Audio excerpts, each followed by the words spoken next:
Hey guys, Video Arcade Films here, and welcome to Heckin Tech Night, Episode 2.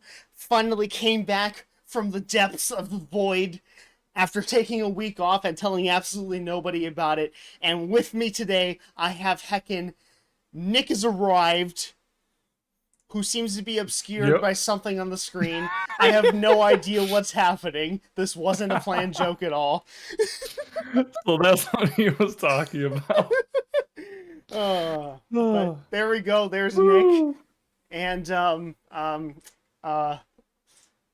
we have some heckin' tech for you guys tonight. Awesome.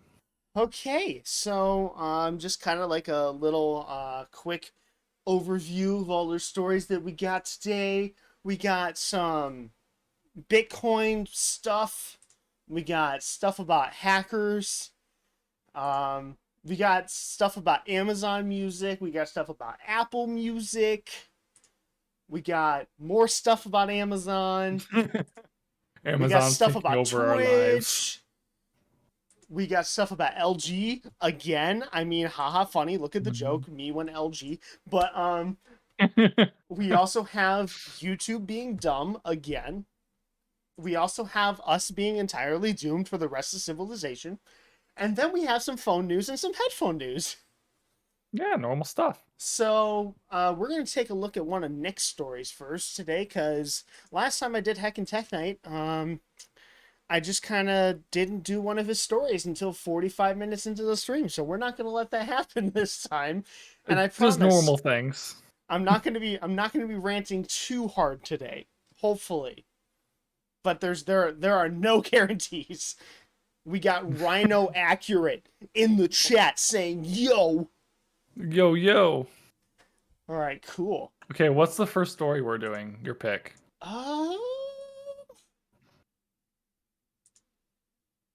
Let's go with this one. Database reveals over 200k people involved in posting fake reviews on Amazon. And I have someone calling me as soon as I start stream. No. Here, I'll just leave it on. I'll just leave the thing and I'll be right back. keep talking. Okay then. Wait, let me go to intermission real quick.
Okay, so hear this.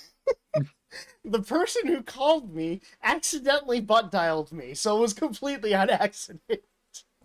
Of course. Me win LG. All right, going back to the story that we had.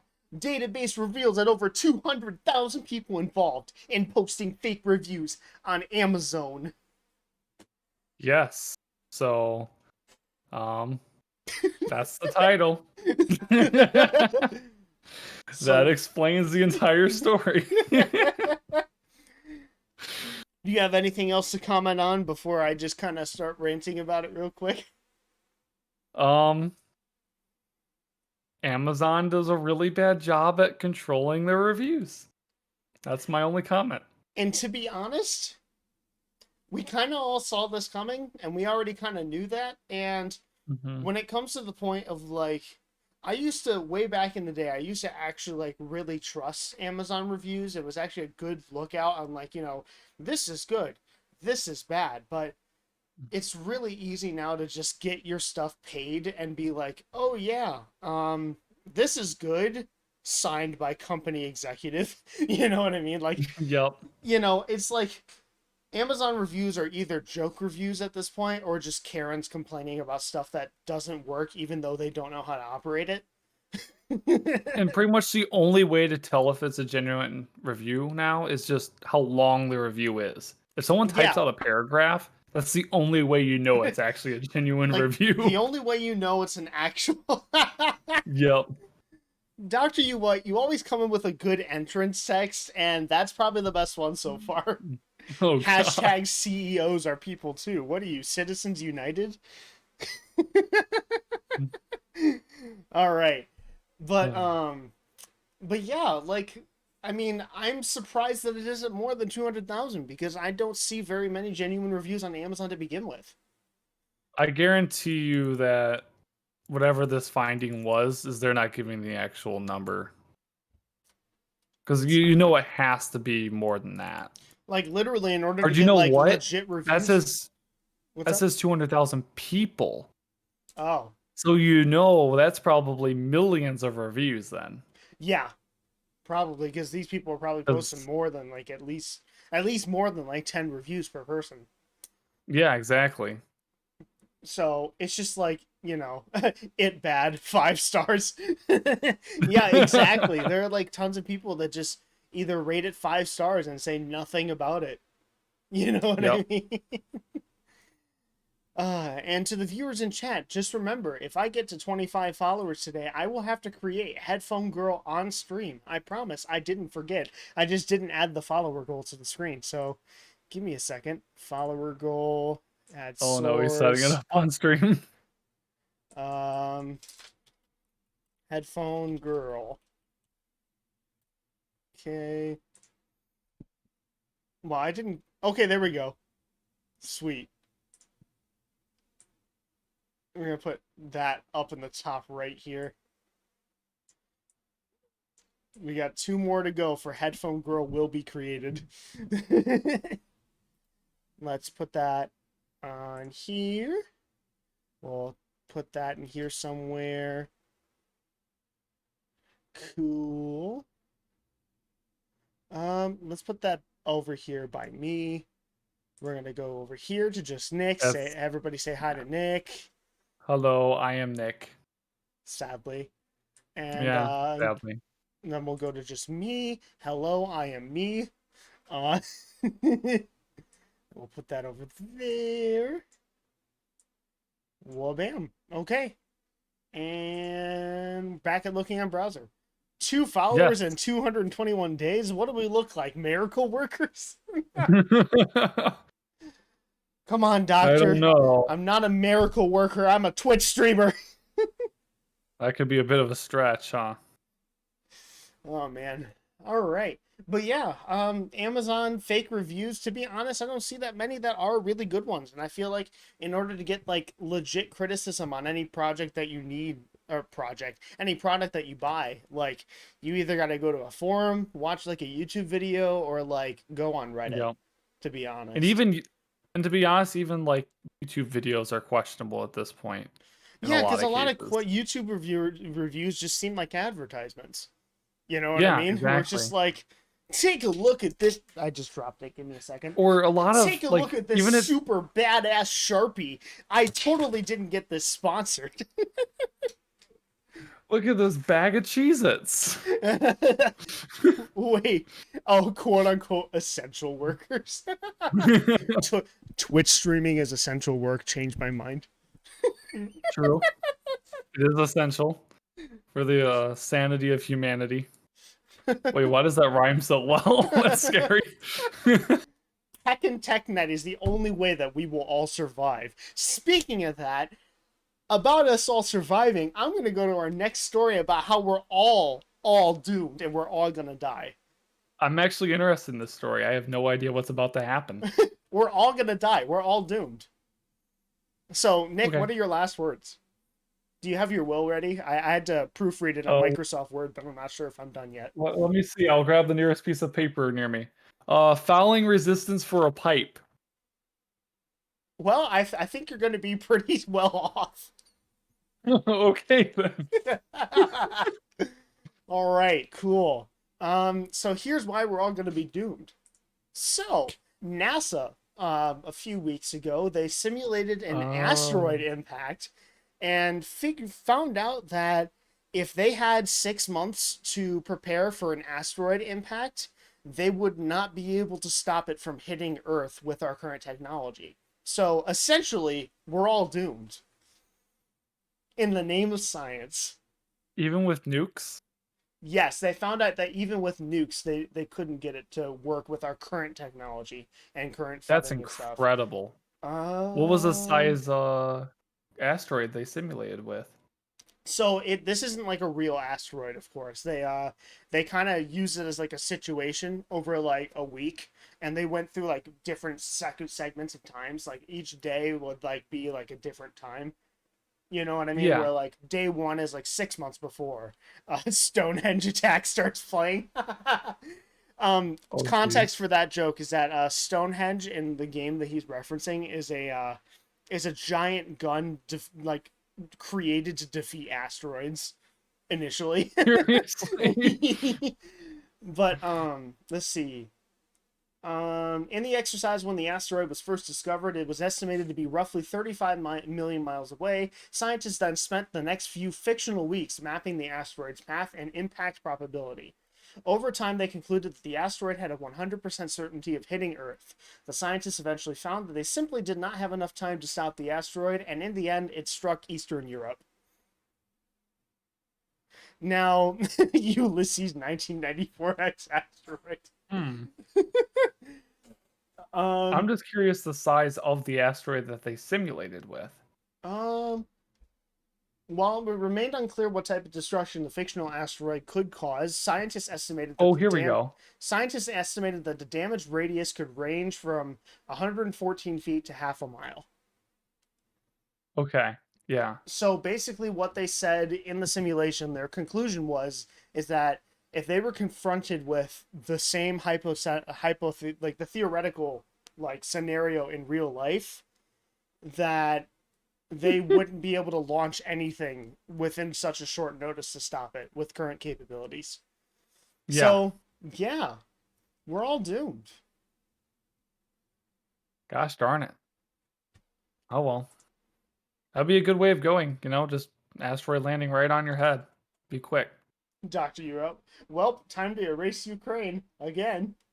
Yeah, it happens a few times, doesn't it? See. See if there's anything else I can kind of go over here real quick. Yeah, that is actually really interesting though, hearing about Yeah, how and NASA, with all of I've their resources, still couldn't figure out a way of stopping. Well, if it's 100, like 114 feet to half a mile in size, that's not a very big asteroid. yeah, That's really yeah. small. Like that's relatively small, and like we wouldn't be able to even take care of that. Yeah, and And like, imagine something that's a quarter mile in size, the actual asteroid.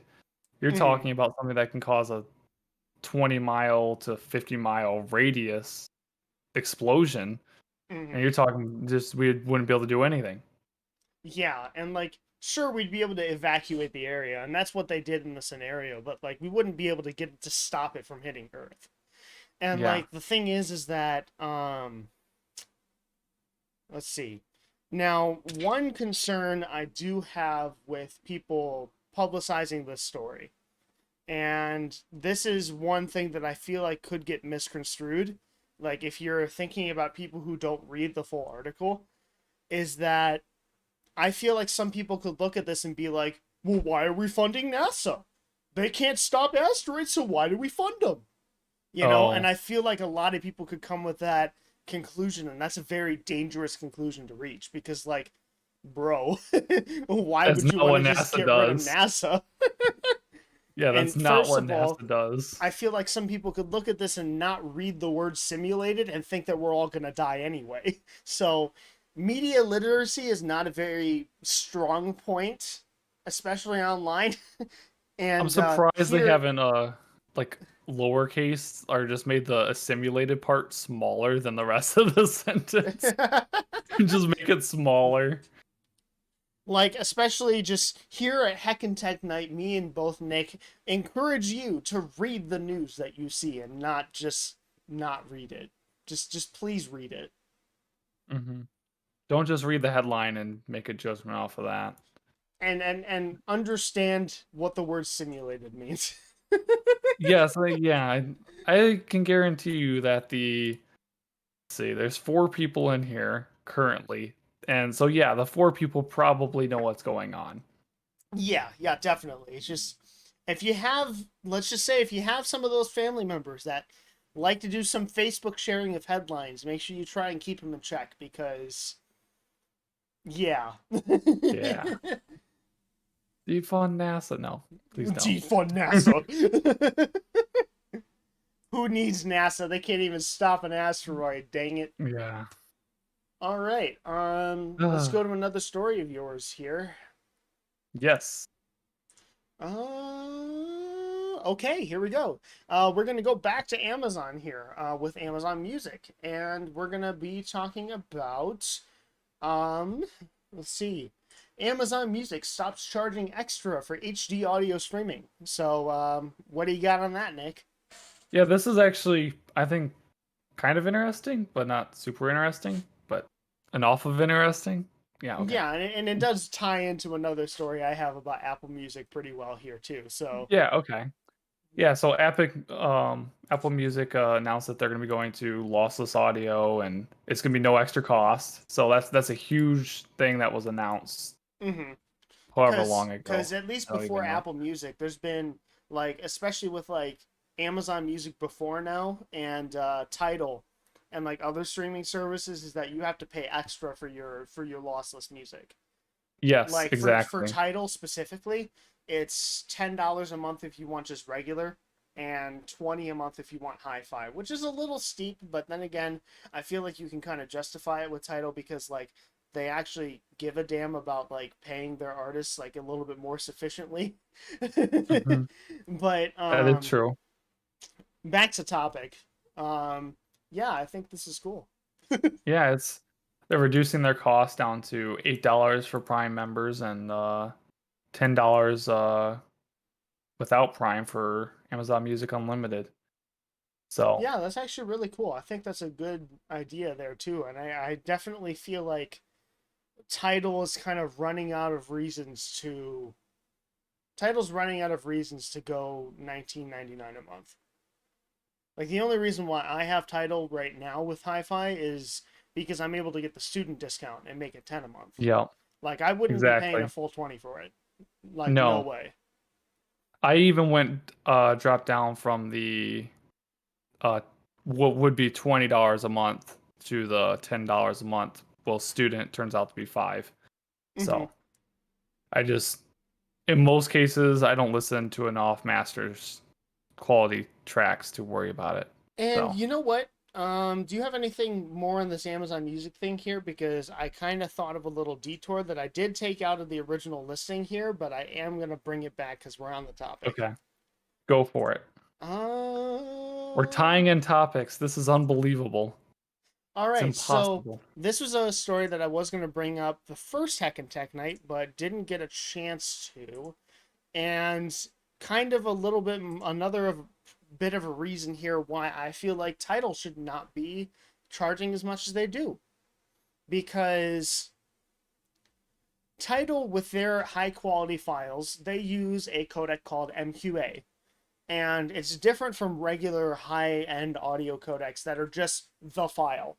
You know what I mean? Like FLAC, WAVE, and like other lossless, like, codecs. Yep. It's just the file. Like you're not Yep. getting anything taken out of it. Now, for example, with an MP3, like there's like some compression methods that are meant to take out bits of audio that the human ear won't notice in order to make file sizes smaller. Now, basically, the only difference between MQA and other file types is that MQA is run by a specific company that keeps their specs and specifics of the file type very secret and behind closed doors. And it was found out by a YouTuber named Golden Sound. They sent in their own music into the MQA encoding for putting it up on Tidal, and it found out it with its process of like unfolding like higher frequencies and stuff out of the MQA file, like added extra artifacts to the sound and made it lossy like to a point where it's just like it's not even really better than a 320 kilobits per second MP3. Yep. So basically we're kind of on shaky ground, and a lot of audiophiles are kind of jumping ship to places like Qobuz where like they're actually doing flax for streaming. Yes. And Yep. with MQA here, they're still kind of like they're like advertising this as like master quality, authenticated, the best sound out of the studio. Oh my gosh. And I decided to take a look at that at this myself, honestly.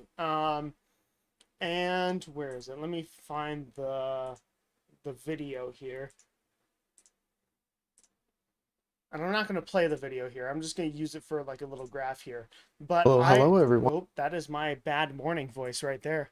I sounded tired as hell in that video. I did this video Very much so. when it was like 8 a.m. and I was really tired. You made me tire when I was watching it. Me searching for who asked Doctor You What.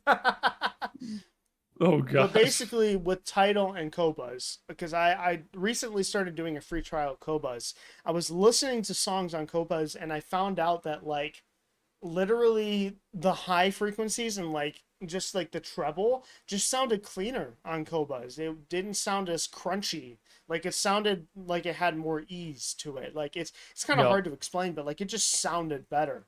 So I recorded the same song on Tidal and Qobuz. And while looking at it later on, if I kind of bring it out here, as you can see with the Tidal release here, is that like this is like supposed to be like a okay. Oh. Doctor You What with the freaking like copy pasta in there. Stop Oh posting geez. about Among Us. I'm tired of seeing it. My friends on TikTok send me memes, on Discord it's heckin' memes. I was in a server, right? And all of the channels are just Among Us stuff. Oh man, you're going past what the chat can Oh display. gosh. That's a bit sussy. Oh Oh, man, getting a freaking Amogus in the chat. But as I was saying, this is supposed to be like a CD quality rip. So since it's 44.1 kilohertz, you're not going to get anything above 22 kilohertz, like in the actual frequency here. So, like, you shouldn't have anything above here. But as you see in the MQA decoding, it's adding all this extra stuff up here, right? That shouldn't be there. But then you come back and you're like, yo, human ear can't hear anything above 20 kilohertz anyway, right? Which is true. You can't hear anything above 20 kilohertz. So technically, this stuff shouldn't matter. well, But here's the there's thing there's a here. lot of argument in there. But here's the counterpoint. And this is a counterpoint I happen to believe in here. When you're messing with digital audio files and like digital representations of like audio here, the high frequency information that's above 20 kilohertz, if it like kind of hits top here and ends up reflecting back down into the lower frequencies where you can hear it. And as I was looking at later, let's see, you can kind of see this extra artifacting kind of reflecting down into the audible range, which happens to be at the treble range that I was hearing. So it's like, Yep. bro, like this is not an There's also a accurate. huge was also a huge thing is the design of your headphones or speakers, right? They're producing that sound, but what happens when they reflect off walls? They Yeah. change their frequencies, they change their pitches, and all that changes as it reflects. That's part of the reflection. So That could basically, change the actual sound of the reflection. yeah. So basically, back to what I call hacks. Yes, Yeah, definitely. it's Tidal should hacks. not be selling an audiophile solution that is not an audiophile solution. And when people ask about an audiophile solution that's not an audiophile solution, there should be actual like evidence that is actually what it is, because Yes. NQA is not what it is, and the marketing is total BS. Yep. So Completely yeah, agree. there's that segue right there. And also Oh, we even got a segue in chat. Look, pipeline hacks, we are getting to that in hmm. a second because we are not going to forget about Apple Music here. Yes, we need Um, to do that. the Apple Music announces spatial audio with Dolby Atmos, and they will bring their new Apple Hi-Fi Music to the entire catalog. So everything that's on Apple Music should be able to be streamed in like lossless quality, which honestly I find it really amazing that like all these services are having like a CD quality option finally, because like one of the Yes. biggest downsides of streaming were that, you know, you're getting objectively worse audio than what you would get on a CD, you know what I mean? What I'm kind of hoping is giving everyone better audio like this finally will start maybe showing people what sound is actually supposed to sound like, you know? Maybe some Yeah. people begin getting that taste of, oh, this is what this song is supposed to sound like. Yeah, This is and what it's this like, noise is supposed to be. and like I'm not trying to like sell any like audiophile snake oil here. Like of course a good MP3 is going to sound good still. Obviously. Yeah. It's just that like, you know, the more people hear better audio, the better off we are with audio. Just Yes. that's just how it Recordings is. in general will be better as well because people are going to want to generate better sounding music because they can actually play the better sounding music to the masses, not just Like to the select few of the 1% of the 1%. yeah, it's not gonna change the world for audio, but like it's certainly gonna be nice. And like there's no reason that we shouldn't have been doing this anyway, because most internet speeds, even crappy ones that I've been to, aka my house, can stream CD quality audio just fine. So we Oh should yeah, not be using absolutely. MP3 codecs anymore, to be honest. FLAC Plus all the way. with the way caching works now, you can practically cache the entire song in a couple minutes, even if your Wi-Fi or internet goes up and down. So Hmm. Yeah, definitely. it's like it's really not that much of a concern. Hmm. Well, thanks to I Have No Money DX in the chat, we are going to go ahead and make our next segue to pipeline hacks. Pipeline So, hacks. in Does anyone let's see, hack the hackers pipeline? Yeah. shut down pipeline. We don't want to cause problems for society. The attack paralyzed a pipeline that moves 2.5 million barrels per day. So, Nick, you got anything to elaborate on here? Okay, let me pull up the story. Okay, I guess I have to do Hack and Tech Night I now. actually have to do it though. Oh gosh darn it. Really, they didn't want to cause problems? That's not funny. I know. Yeah, that's It's pretty much okay. what It's I'm gonna okay. get We to. all do a little trolling. So there has been several states, right, that have actually declared emergencies for the lack of fuel, the lack of gas, everything that's actually going to their state. Because it's, I was actually in the Outer Banks, North Carolina when this hit. Yeah, I because was Nick had in. to leave me and not do Tech Night. He didn't I do Hack didn't and do Tech Tech Night. Night. That's why it was delayed. It's all Nick's fault. But besides that, back to the top pipeline. But yes, I was in the Outer Banks, North Carolina, and this hit right when all this was actually happening, and we had barely, I think we had about half a tank of gas at the time, and no Hmm. joke, there were people a mile down the street waiting for a gas station to open. It was mile long lines. It's like how like it was nobody that had gas for a good 2 or 3 days. Yeah. Um, Now, saying that we just followed the news, right? We just simple thing, and we said we'll just wait until once the vacation ends, we'll probably end up getting gas, and we'll be fine. So we just waited it out, and everything worked out fine. But for all the people that were panicking, it actually ended up escalating the issue, and then now you have the hackers claiming that they didn't want to cause the problem by shutting down one of the most essential things in the country. Yeah. And Kind of a catch 22 there. it's a little bit of a weird thing, and they're just trying to cover their ass. Yeah, But like the thing is that like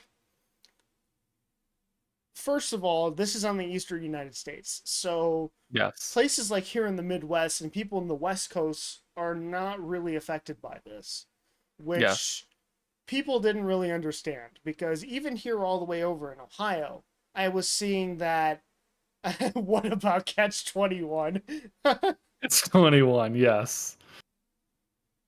But Pennsylvania But was the like farthest over state that I know of that got affected. literally we had people here in Akron like literally just panicking and getting like I saw people like filling gas into like let's see like literal like tote containers Oh like no. these like literally like they're not putting gas into like Do, safe like do they realize that that is gas soluble? So it's like, oh, it would just fill this up with gas. Put it in your garage. It literally dissolves the container and spills all over your garage.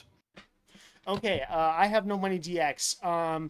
Prices were raised in the Midwest because gasoline futures went up at the Chicago Mercantile.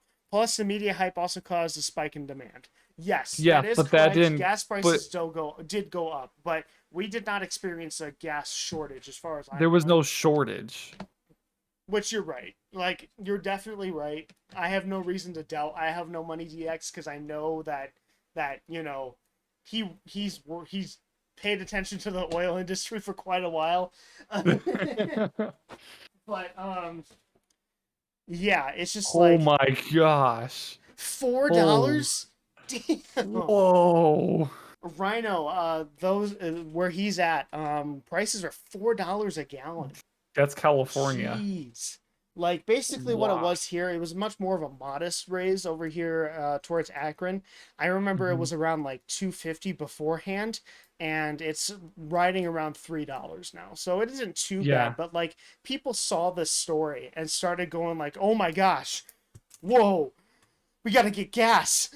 Put it in the freaking tote that's going to dissolve in the garage." And Yeah. like, Reddit isn't Ah. exactly the most accurate area of the I internet. don't know. Are you But sure? but I do Wall Street follow a bets partic seem to I argue I otherwise. do follow a particular a particular subreddit called Idiots in Cars, right? Where Ooh, this this is okay. subreddit, all right, let's see. I have no Let money I want to see DX. this now. I have no money DX. California market is completely different. It's practically a closed market, plus different formulations and Cal EPA regulations, which Yeah. definitely makes sense. That's probably another reason why it's so expensive down there. Yes. Maybe we can have at some point I have no money DX on stream for the oil story. But but as I was saying, like I followed the subreddit called r/idiots in cars, and typically it's is basically what the title suggests. It's a bunch of pictures and videos of people being dumb in their cars, usually involving them not paying attention and causing car crashes. And especially when this gas shortage was going crazy, there was just a lot of images of people posting that like were showing like especially older people, like literally like just putting gas in just plastic bags and like putting it in their Yeah. trunk and like putting it in like just random like unsafe containers. It's just like Mhm. what? It was once where I saw I don't know. She was probably like in her 30s. But she took a laundry basket, put a black plastic bag inside of it, poured the gas into it.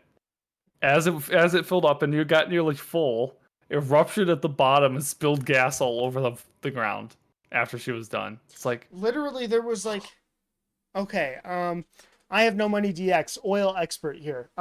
What people don't realize is that there's another pipeline that could be shut down soon and it would cause a similar effect. There was a crude oil pipeline through the Mackinac Straits. Michigan wants to shut it down because they said it could leak and has never leaked. yep. That's the missioner and Michigan governor trying to do that. But if Michigan wins the court case, and we're going to wait for him to type here, It would shut down the pipeline. it could close refineries. I don't know necessarily, but does that impact a lot of That would refineries down affect here in the Toledo. Midwest? That would affect Toledo, at least. Yeah, and cause a gasoline shortage in the Midwest. I could definitely Yeah. see that, and like I am definitely like a little bit more yes Toledo refineries. Okay, so something if this pipeline does get shut down in the Mackinac area, this would definitely affect the Midwest similarly to what this did. But like I wouldn't recommend going crazy like people did here. Yeah.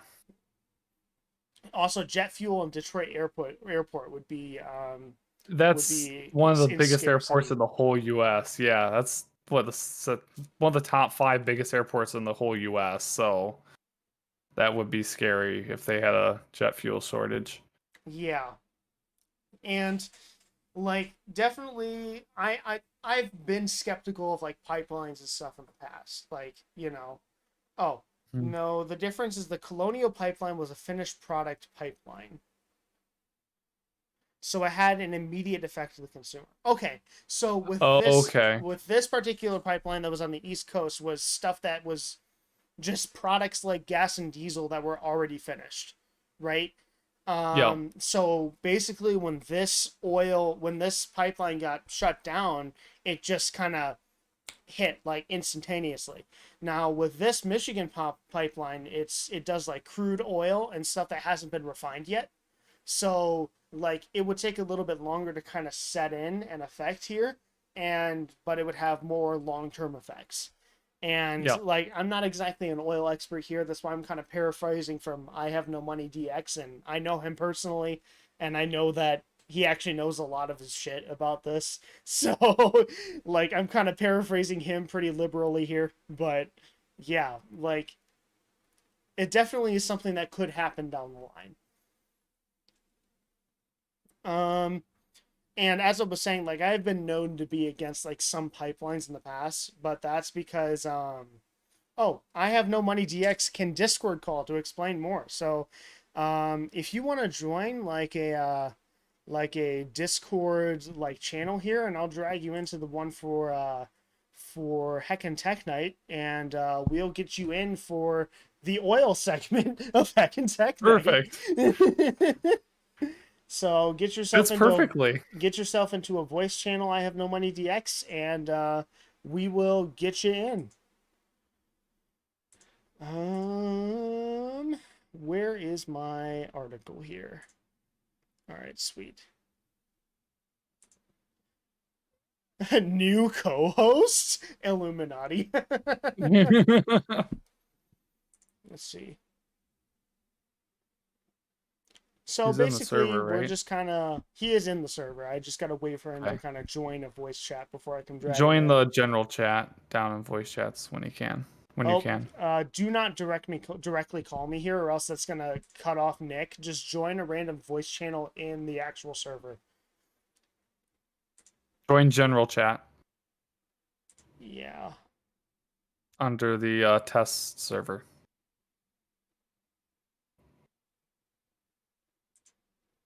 Let's see here. Let's see if he can find it. I think he's looking for the server. Oh, did he say that in chat? No. Oh. I just have a feeling he doesn't know where the server is. He only joined like 3 servers. Should be pretty easy to find. Come on, man.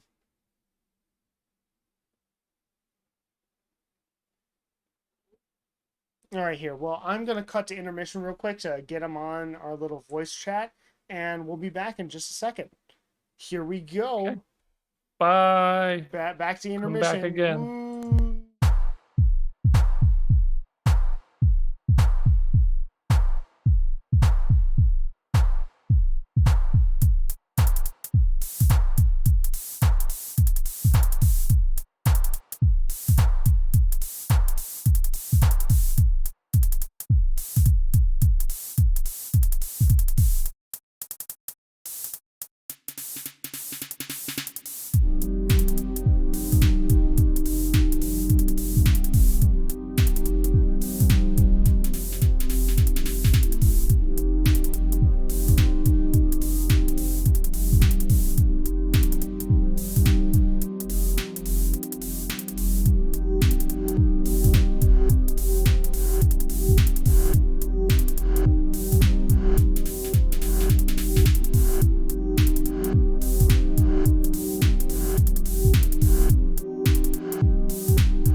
And we're back with Heckin Tech Night, and we finally have I Have No Money DX on stream here after some technical difficulties. And we're going to go to our segment, Heckin Oil Night. Yeah, oil So night. here we go, and I Have No Money DX. Would you like to give some commentary, because you're the oil expert?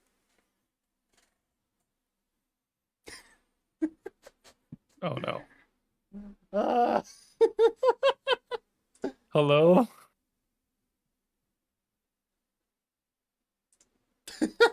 I, Hello? Put Oh, it there he down. is. Should work now. There we go. All right, Heckin As you Oil can Night. see, I have no money and I cannot afford a proper microphone or a tech setup. Okay, that makes sense. Yeah. All So right, yes, regarding, I happened to join the stream about 10 minutes ago, and it was supposed to be Heckin' Tech Night, but then it became Heckin' Pipeline Night, and I wanted to drop just a little bit of knowledge on the scope of the pipeline shutdown, which was caused by obviously a ransomware attack hmm by a collective that says they're not going to do this anymore because they never meant for this to happen. And first of all, I don't believe that for a second. yeah, Yep. That this that's hacker just collective, a bunch of bullshit. Yep. they're just trying to avoid going to federal prison for a very long time because that's interstate commerce and those are federal charges. Yeah. So in terms of the Colonial pipeline, which it pumps finished products from refineries on the Gulf Coast in Texas and Louisiana, which is where some of the largest refineries in North America are located. Hmm. Now, these refineries, the finished products such as gasoline, diesel, jet fuel, etc., are piped through a pipeline, which goes towards Georgia, South Carolina, and then goes northeast towards the New Jersey, New York area. Yeah. So basically, it goes underneath and to the east side of the spine of the Appalachian Mountains because there's not too many pipelines that go across the Appalachians. Yeah. It'd just be Yeah. hard to So just build that. You know. it's for the same reason why California is its own gasoline market because there's no pipelines that cross the Rockies, at least not any big ones. Hmm. Okay. So Because that would just be the super hard to construct in the first place. right, and actually for context, Canada is trying to build a oil pipeline that goes from Alberta to the west coast to Oh, Vancouver, and that's a huge challenge. And a lot of the wow. indigenous peoples are against that as well. So they're having problems up there with that particular pipeline because they believe that Canada just wants to sell all their oil to the Chinese. Anyway, that's a whole nother topic. Back to Yeah, it's Colonial. just, it's very similar to the Keystone XL pipeline situation, I would say. Yes, Okay. definitely. And what most people don't understand is that there's already a Keystone pipeline. It already exists and it has for a long time. The Mhm. Keystone XL is just what it says. It's simply an expansion of an existing pipeline with a larger diameter pipe. Yeah, so just Uh, bigger volume. So okay. back to the Colonial pipeline again, finished products. So what we saw was a almost instantaneous effect on the gasoline market on the southeast and east coast of the United States. And although the East Coast has local refineries up in New Jersey, that type of area, the Southeast United States doesn't really have very much refining infrastructure. So they're very dependent on that product pipeline to get those fuels up to market. And Hmm. that's why there was such an instantaneous effect, which is why the shortages happened within a matter of days. I Yeah, remember reading about this. Yeah, sorry. no, go ahead. I was just agreeing. I remember reading about the pipeline shutdown. I was like, "Oh, that's interesting." And then, like days later, there's gasoline lines, which shows how quickly, um, we talk about high efficiency cars and electrification, and people want to buy Teslas and stuff, but Hmm. we have to understand 95% of all cars on the road are still gasoline cars, and will be for quite a while. I Yep. mean, Yeah, even if you start massive electrification of the vehicular infrastructure, the average time people own a car is 7 to 10 years. yeah. So And it took a long time for like thinking like industrial revolution, all that stuff. It took a long time for people to get away from horses and carriages, and that was during a Yep. time where like revolutionizing our infrastructure was at an all-time high. Now imagine a time Yep. where all of our infrastructure is already kind of just set, and now we're trying to change all of it for electrification. It's going to take even longer. Exactly. Correct. It's almost like a half-life of a radioactive material. You know, a certain Mhm. amount of time it's half, and then a certain amount of time it's a quarter, then an eighth. Yeah. So the Yeah. curve, the curve of the proportion of cars that are gasoline as opposed to electric will diminish, but not as fast as people think. Now back to the pipeline. Uh, the pipeline came back up in less than a week. Yeah. That's what most people are missing here. The pipeline shut down and came back up within, I believe, 6 days or something very close to that. Yeah. Yeah, it But was very fast. the shortages are going to persist because the run on gas stations, cause a depletion of the local supply, So they got to and that pipe. replenish all the local supplies. It's yeah, it's going to take a while for the pipeline to literally refill all of the storage tanks in that area at the terminals. Yeah. Now, the other pipeline I mentioned is the Enbridge Line 5 pipeline, which exists in Michigan. And Hmm. that is a crude oil pipeline. And What is that if that pipeline, were real to, quick? I'm going to look it up so you have something to look at here. it's called Enbridge Line 5. Enbridge Line 5. Enbridge Is is that a Canadian. a sweet or Uh, sour line? I believe it's more of a sweet line because Okay. it's oil sands. Okay. It's That from makes the sense. Canadian oil sands, Alberta way. So, and that brings pipelines. That pipeline brings crude oil from the Canadian oil sands, which, as you know, is probably the second or third largest reserve in the world at this point. mhm. Yeah. And it brings it down through the spine of Michigan, basically the Lower Peninsula, and it makes a stop over in Sarnia, Ontario, which also has a number of refineries and chemical plants, and then it comes down to the Toledo area. And it Yeah. passes the Marathon refinery in Detroit, the two refineries in Toledo, and also supplies the Lima refinery, Husky down in Lima. So that basically hits home for those of us who live in, the Great Lakes area, the Hmm. Northwest Ohio, Southeast Michigan, that type of area. And that being a crude pipeline, if that were to shut down, and they've already said this is going to court. The state of Michigan doesn't want the pipeline there. They claim that it's going to be punctured and cause a massive oil spill on the Great Lakes that could dwarf the Exxon Valdez. Yeah, And which is a very big claim. That is a very it big is. claim. It is. It's also speculative because the Exxon Valdez was big because they couldn't just turn off the ship. If a pipeline is damaged, it is shut down. And Hmm. although yes, some would leak out, it wouldn't be as bad as they claim, but it would be bad. I mean, any oil spill is bad, right? There's Yeah, no such thing as Yeah. just a good oil spill. But Oil's oil. this and just in, oil spill is good. Oh, jeez. what the what the That's governor being and the snipped. attorney general of Michigan want to do is they're basically trying to force the hand of Enbridge Pipeline. Apparently, there's been a plan to build a new armored pipeline underneath the Mackinac Straits for years now, but Hmm. the Enbridge company has been rather slow in getting it done. And the company claims that it's because of the permitting process and the environmental regulations and the studies that have to be done. Hmm. Michigan's kind of saying, okay, yeah, get this done or we're shutting you down. Yeah. And that was 6 months Oh. ago. And Enbridge is saying, whoa, whoa, whoa, these things take years to plan, years to build. We need to get everything figured out to do it right. We can't do this in 6 months. Yeah. And then finally, May 12th came around, and that was the deadline the Michigan governor set for Enbridge to stop using the pipeline. And Hmm. Enbridge just said, yeah, no, we're not going to stop using the pipeline. The pipeline has never leaked. It's safe. It was actually struck by a boat anchor a couple of years ago, but it did not damage the pipeline, and Like nothing leaked. I Oh. feel like this would be a much different situation if this were like a pipeline that's actually been having problems before, but like this is one that hasn't at all.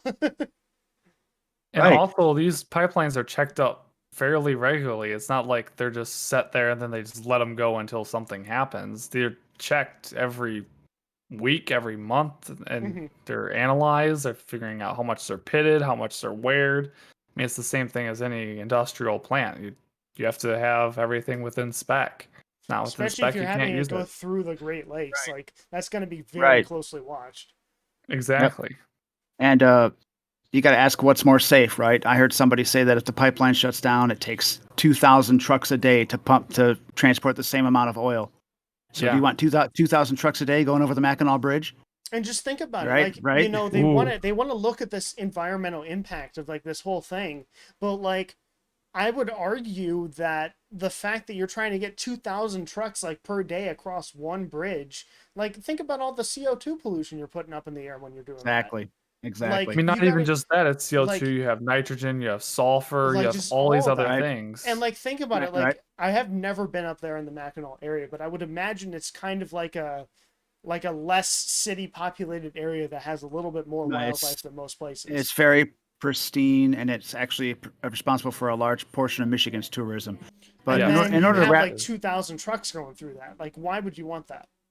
in order to wrap this up, guys, what's going to happen is Enbridge basically defied the order from the state of Michigan, so it's going to go into the courts, and you know how long it takes for the courts to figure something out. So this is going to drag on for probably a year or two hence, and by that time, Enbridge will probably say, "Yeah, we're ready to build our pipeline now. Just let us."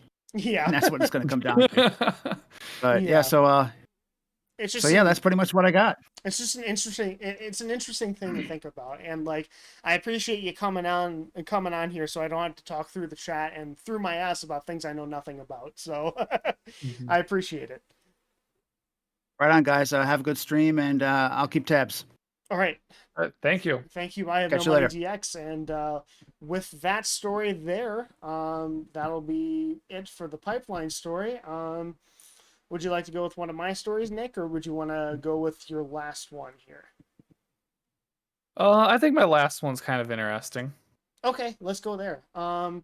Now it's very Talking about environmental impact. and it's very funny that I have no money DX got off the call here because now we're going to talk about somebody he doesn't like.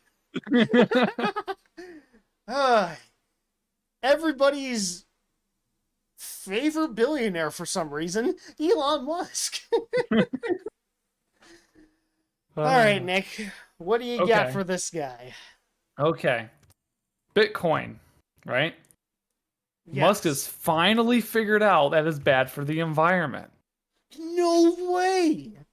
He finally figured it out that after Bitcoin uses like terawatts of power to mine coins and get manage all the transactions, he's finally figured out that maybe that's actually not what we should be doing. Everyone's using their stuff to mine for Bitcoin, and you know what that's doing? That's kind of using up a lot of power. Where does power come from? Let's think for a minute. Oh wait, coal and oil. Yeah, that's natural gas. What does that make? Like the thing is Let me we think. CO2. Yeah. we don't have enough, especially in the U.S. Yeah, definitely.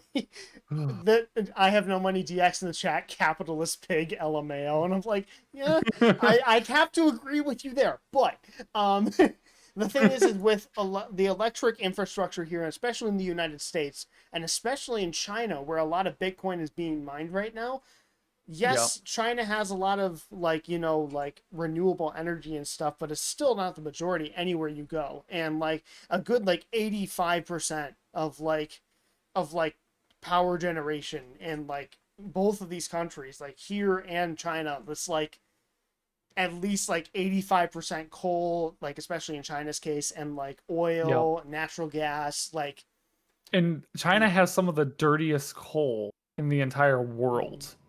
I well, mean, they're let's burning not the kid some of the ourselves. There's no such thing as dirtiest. clean coal.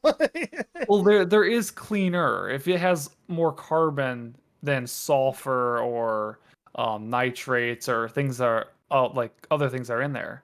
Like Yeah, but for example, it they have a doesn't. lot of sulfates in it, and that produces acid rains. That produces you get nitrates going out, which cause nitric acids, and Yeah, yeah, you and get like the a lot thing of is like issues besides CO2. it doesn't change the fact that we shouldn't be using coal to begin with. You know what I Yeah, mean? we should be past the coal revolution by now.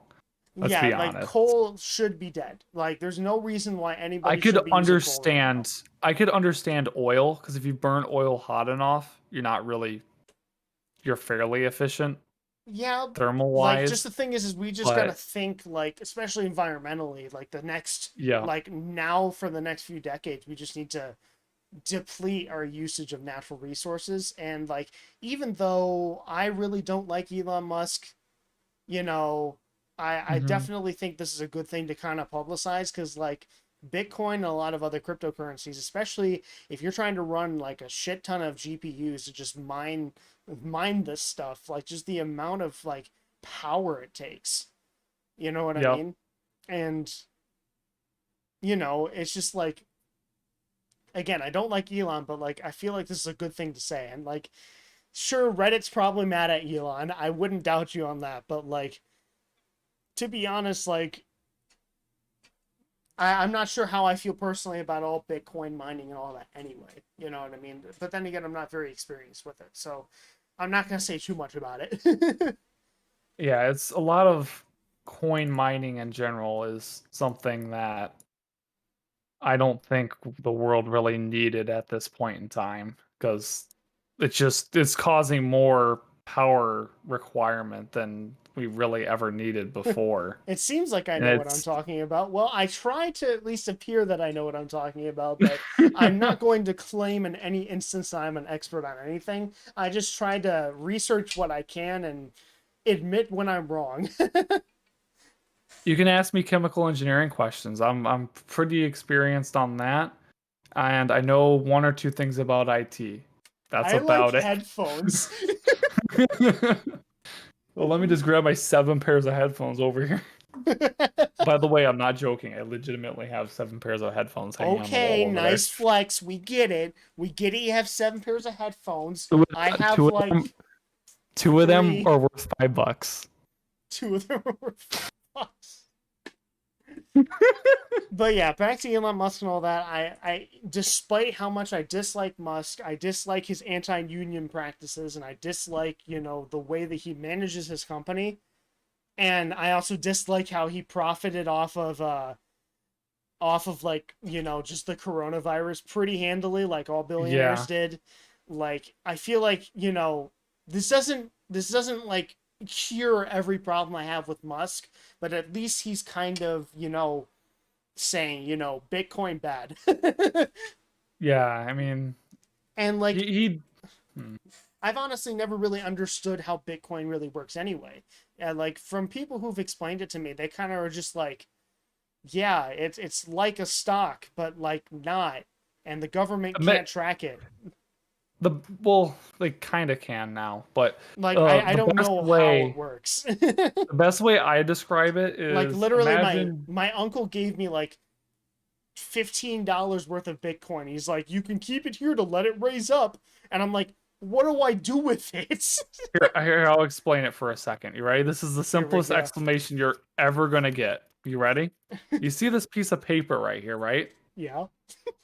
How much do you want to pay for this piece of paper? Shit. Give me a second. Oh no, what's he doing? I, I, I got $1. Okay, you got $1. This piece of paper right here is $1, right? Yeah. That's what you value it at. Now Yes. imagine there's a guy down the street over there, and he goes, "You know what? This piece of paper is $2." So he says it's $2, so therefore it's $2. That's what Bitcoin is. It's the guy that says it's worth money. That's how much it's worth. Nick, I hate to break it to you, but you just described the entirety of speculative stock economics. See, it's a bit different though, But right? I don't see the Stocks are difference, managed by the obviously. We're just kind of, company. it's just a bunch of people Stocks saying are, what something is worth, and then it's yes, just but worth stocks that. are managed by the company. They can change the amount of stocks that are in the world. Bitcoin, you can't do that. You just have a piece of paper and there's only this piece of paper. You cut it up into more pieces of paper, you still have the same amount of paper. You are correct. It's just, again, maybe I'm just a little bit too anti-capitalist for this, but just it just That's seems true. very You are very definitely it anti-capitalist. just definitely seems like something where it's just like, here, I have money. I say this is worth 3 grand. Here you go. Yes, you know, exactly. it's That just is like, legitimately what it is. Actually, this it's whatever you say it's worth. That's what it's worth. I have no money DX. It's a collector's item. Might as well be called Beanie Babies coin or baseball cards coin. Yeah, exactly. Yeah, and like I get that there Oh, are subtle differences, but like maybe I'm just not exactly like maybe I'm just not exactly for it. yeah. It's just And there's no regulation behind it yet, and that's kind of why it's well, just yeah, so that's far just how ahead of that's what's in just how Washington. financial stuff works. People always go for the stuff that has no regulation on it because they're like, "Oh yeah, that's where I can make the most money." Because Yeah, there's no I mean regulation. technically you So, can, but you can also lose the most money. I know, So but 'cause there's financial people are always trying to find ways around regulations, especially when you look at yeah, Wall Street and stuff. So, like, yeah. this is just the next step, I mean that's what hedge funds are. They're kind of against Hedge funds? regulations. Did you just say headphones? Oh, What? headphones. Doctor, you what? They always ask about how many headphones and never how are the headphones. How How are the how are headphones? you? How are the headphones? Hmm. All I right, rate them all a right, all 2. right. You ready to go to our next story here? I don't know what it is. Well, it's not Elon Musk, even though that just went up on Oh. the screen. I do have a message from Dr. What here. Oh, okay. Yeah. We can take a nice little transition here and do our gamer moments. Gamer moments with Dr. What. And Ooh. anything that can lose 33% of its value when someone tweets, not for me. Yeah, I definitely feel you. Like I feel like Bitcoin and all these other alternative coins can just like fluctuate so hard when someone does something. Like literally earlier, like Elon Musk tweeted something about like Dogecoin and like the value like fluctuated super hard right when it happened and everybody got angry at Yeah. him. You know what I mean? Like I feel like that's just so much of a risk that like just seems stupid to take, to be honest. Yeah. I'm not a gambling person. I don't like gambling, so But I like not my thing. money. I'm I joking. I don't like gambling money, that's for sure. I love how I grabbed like I have like an envelope of like a few dollars over here, and that's where I grabbed this from. And there's like Let, 20s and like a 10 and like a 5 in there, and I love that I grabbed like the smallest bill out of all of them, like at complete random. let me just look up picture of dollar and then I want to show you my dollar. And Picture of we'll definitely get dollar bill. Dr. You What in here for gamer moments. Go ahead and like get yourself in the chat and then keep yourself muted until we're like, yo, we're here ready for you. But yeah, oh, where's It's your dollar? white. There's your dollar. That's Oh my my gosh, I dollar. have a dollar too. Holy crap. Oh my Nick, gosh. Nick, you know what that makes? $2. Let me look up a $2 bill. Oh, I don't have one on me. There's not too many of those floating around in just circulation letting you know, anymore. Doctor, you what? We're ready for you. Whenever you're ready. Oh no, he's Okay. joining. All right, cool. Go ahead and unmute yourself whenever you're ready. Doctor, you what? Welcome to the Heckin Tech Night episode 2. We're all doomed. How are you? Hello, hello, hello. I've actually decided to take a little bit of a different approach to gamer moments this time. We'll go over a few updates that are just insignificant, but I'm going to talk about a topic, because I can't just be gaming updates, man. Yeah, you Mhm. were correct. I don't know. Let's just get these updates through the way. Okay, just give Okay. me a second to bring it up real quick. We got some Let's more start. Hearts of Iron 4, so everybody should start joining now because that's what happened last time. Yep. Put out a ping. Hearts of Here we Iron go. 4. Hearts of Iron 4, everybody. No This joke. On my one server, there's 4 people playing Hearts of Iron right now. And while you're doing that, Doctor, you what? While you're doing that, Doctor, you what? I'm gonna get myself some more water. Stay hydrated. Okay, so you just want me to talk while you're doing that? Yeah, I'll be Yeah, right go back. for it. Okay, the first major design update that they have announced since last time is the new modification to the tank system. Instead of, just upgrades like +5 in armor or something, they're doing it more like the ship designer system, where you research certain parts and then create your own little tank things. Okay. Also, should That's a also welcome bring this change. up as well. is that they're trying to break up the 20 and 40 combat width metagame, if you know what I'm talking about. Yes. Yeah. So So, now you can go with like 30 or something. yeah, they really want to move away from the base 10 combat width like meta that's been dominating ever since its release, which has led to more differences in terrain and such during combat. Okay. And the Cool. second thing is more on the countries that they're focusing on. In this Barbarossa-esque expansion pack, they are adding real focus trees to the Baltic states for once. Hearts of Iron World of Tanks edition. Oh no. Yeah, pretty much. That's a scary Isn't one. that the entirety of your server, Nick? Get everybody on here. Holy crap. Oh, that's everyone on my server. Wait, is Start literally talking everyone about- here? I'm not in the freaking chat. No, there's nobody. Okay. There's nobody here except for one guy that's really just I have no idea why he's here. He's just really I see. passionate. He's really passionate about random topics, apparently. Okay, so Lithuania, Latvia, and Estonia are getting their own similar focus trees to each other since they had similar roles and such. The only real different one is Lithuania from the others. So Italy is still not getting anything. We haven't heard anything about Italy, but Nick, since they're what the heck? focusing That's for Hearts of Iron 5. It's just Oh gonna be my all about God. Italy. They just skip No. 5 and go to 6 and then forget about Italy. They don't even add them to the map. They don't even it's just exist. gone. They're just gone. There's just ocean there.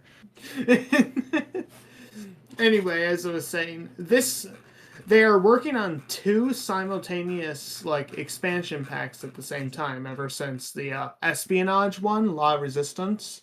Yeah. They've been doing that focus with first they did the Balkans. Now this is like the major one, it looks like. They're focusing on Poland, the Baltics, and I'm guessing Russia as well, since they've needed one forever. They have. And I'm hoping the other expansion pack, which is yet to be named, finally gives us an Italy focus tree. I bet you Hopefully. everyone will pay for that immediately upon release. Just Yeah. Oh yeah, they will. Basically, what they're gonna do is they're gonna wait until the game's basically dead, and then put out the Italy patch just to get like more people to play again. $25, just full $25 expansion for cost. Italy. Yep. Just Italy, no other nations. Yep. The full price It's like of the the map game, is only Italy. Just makes Italy the most OP nation ever. But hey, you pay $25 for it. How you can only be you can't be underpowered if you're the only nation. Yeah, you are correct. No Hell one can no. dominate you if you're the only one who can dominate yourself. Italy will definitely figure out a way. Yeah, you're right. That's just how Italy works in Hearts of Iron. Yep.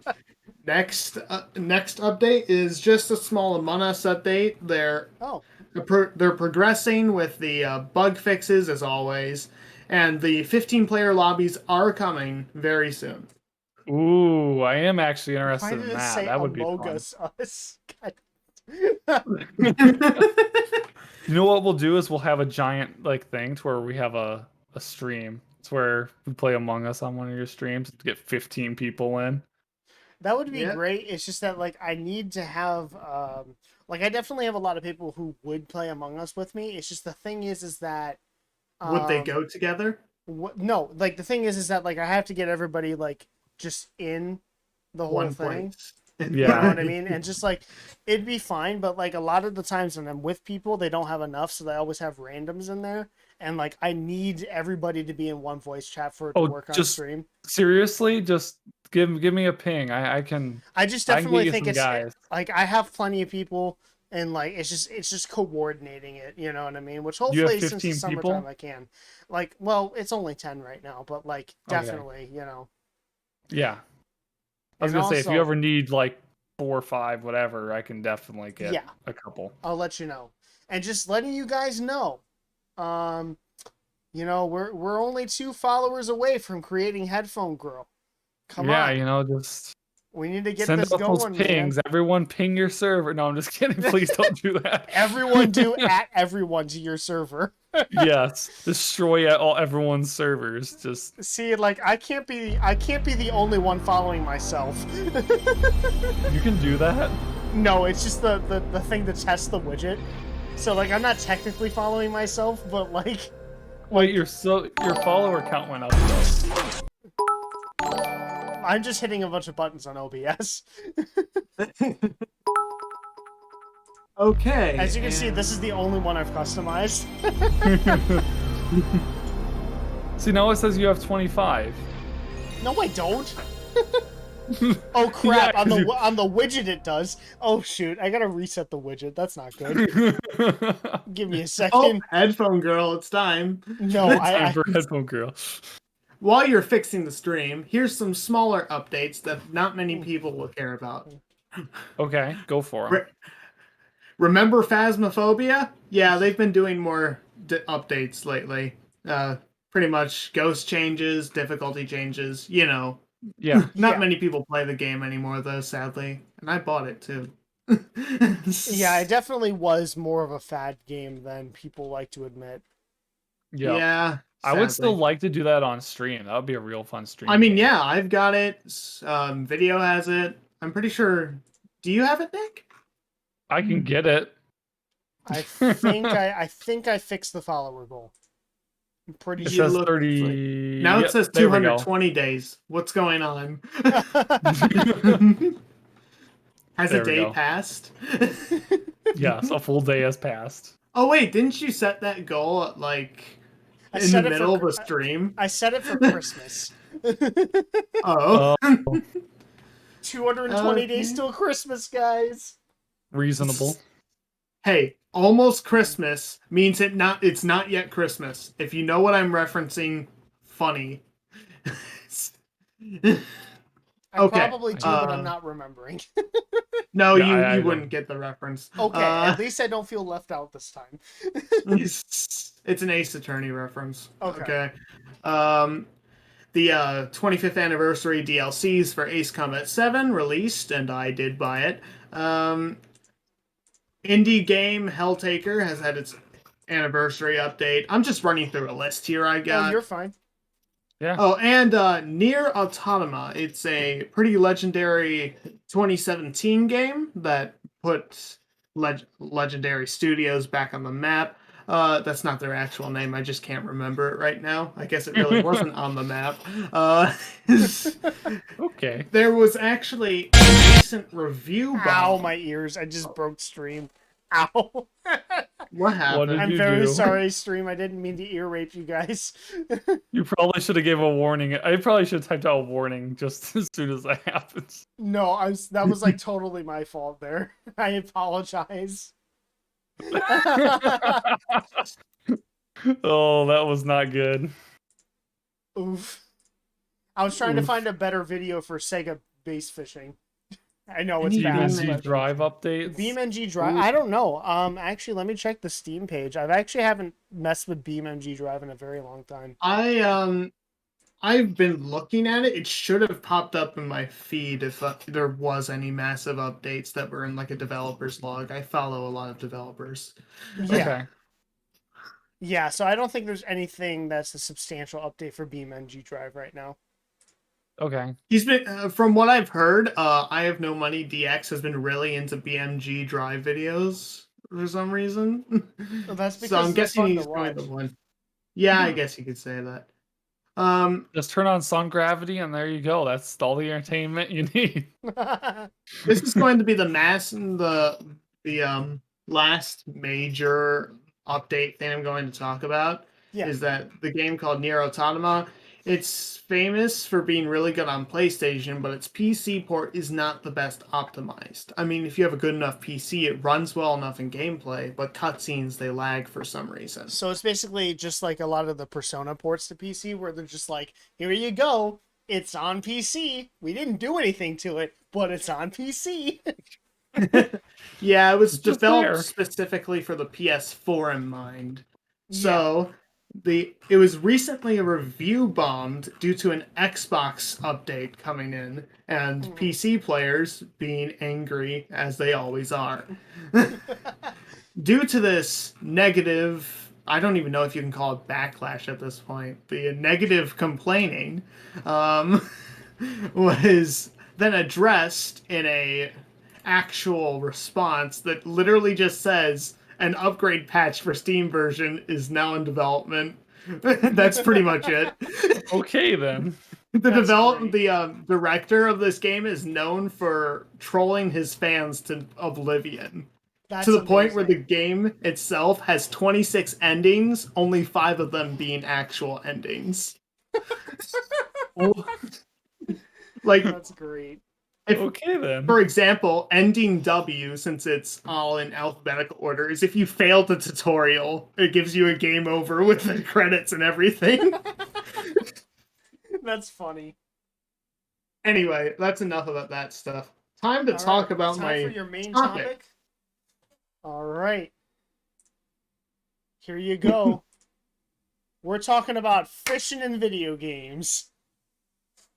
Fishing. Okay.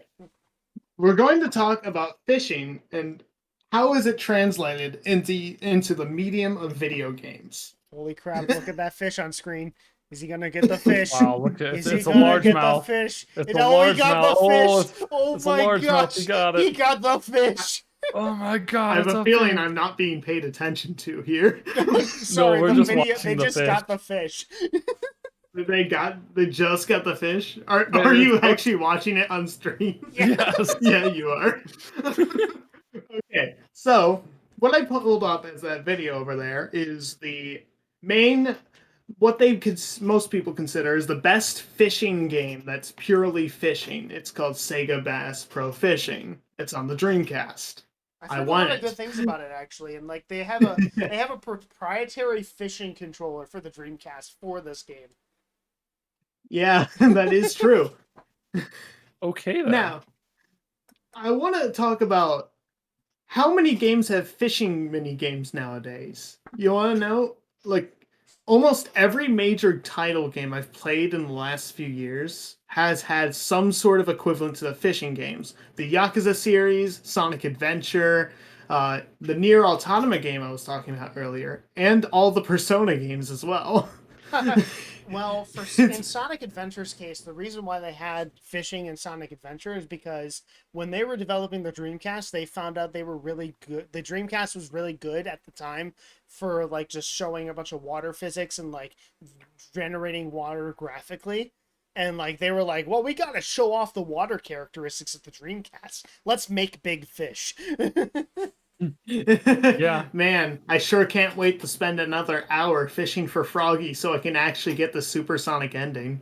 But back to what you were saying.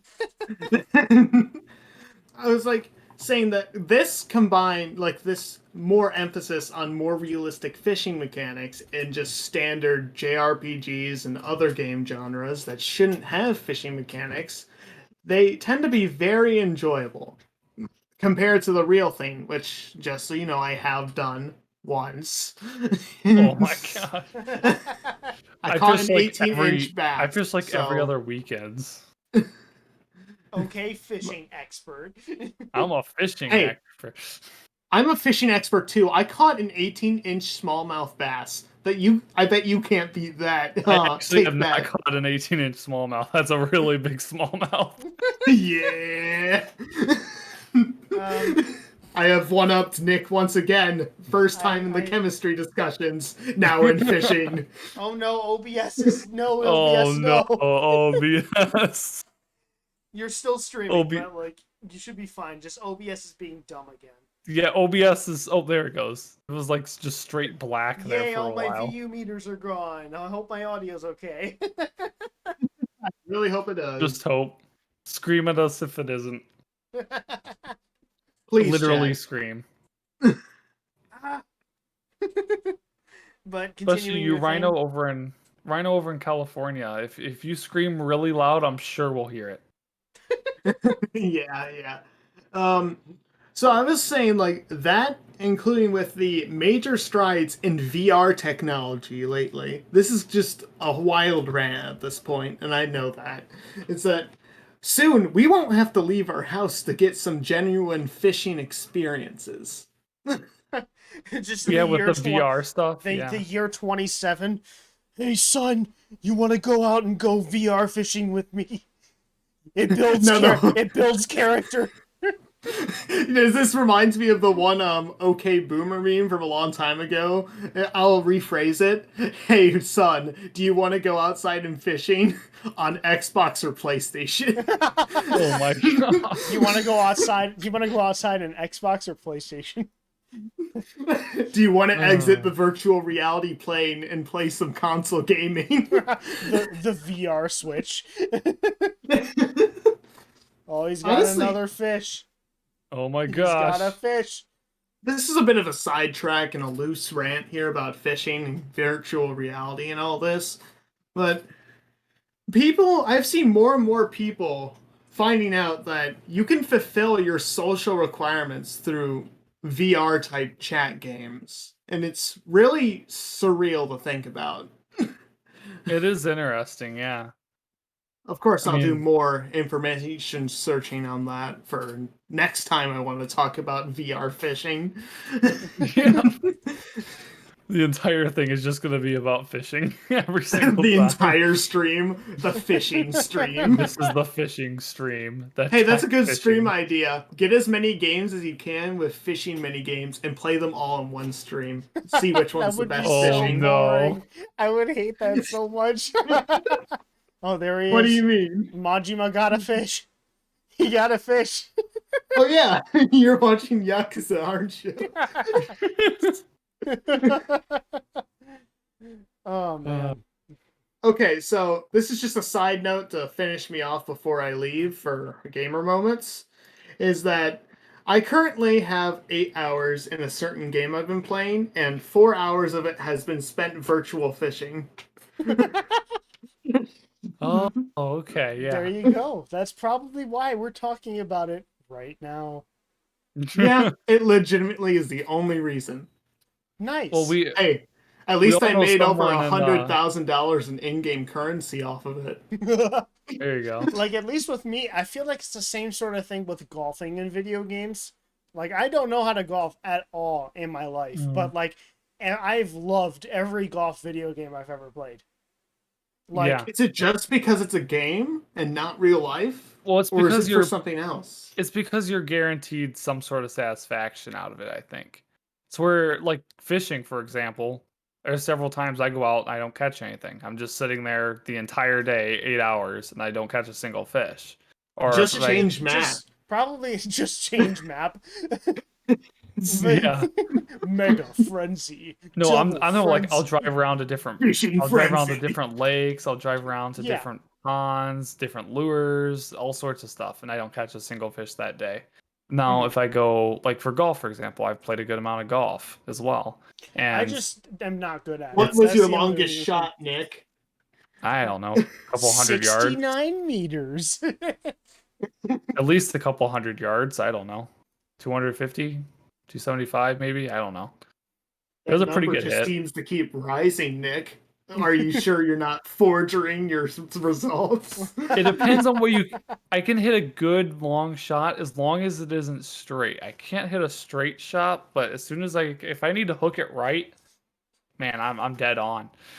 Yeah, to be honest, if I could like capture the footage from my Vita, I would stream Hot Shots Golf because I legitimately play it almost every day. Wait, seriously? Like, I honestly play it quite often. Why do I hear alien attack music? Oh no! Is it actually? Now you got me actually. Shoot, I gotta check this out real quick. Now you got me. Why are desk Okay. pieces? Okay, Insane here we go. aquarium. Okay, you just kind of freaked me out there. I have no money DX because back when I did the Burger King game stream, I had the alien attack music as like a background music, and I kept forgetting to turn it off. And you made me think that OBS messing up itself actually made it so it started playing the attack music. So I'm That would actually, be funny. but as you can see, I can play golf right now.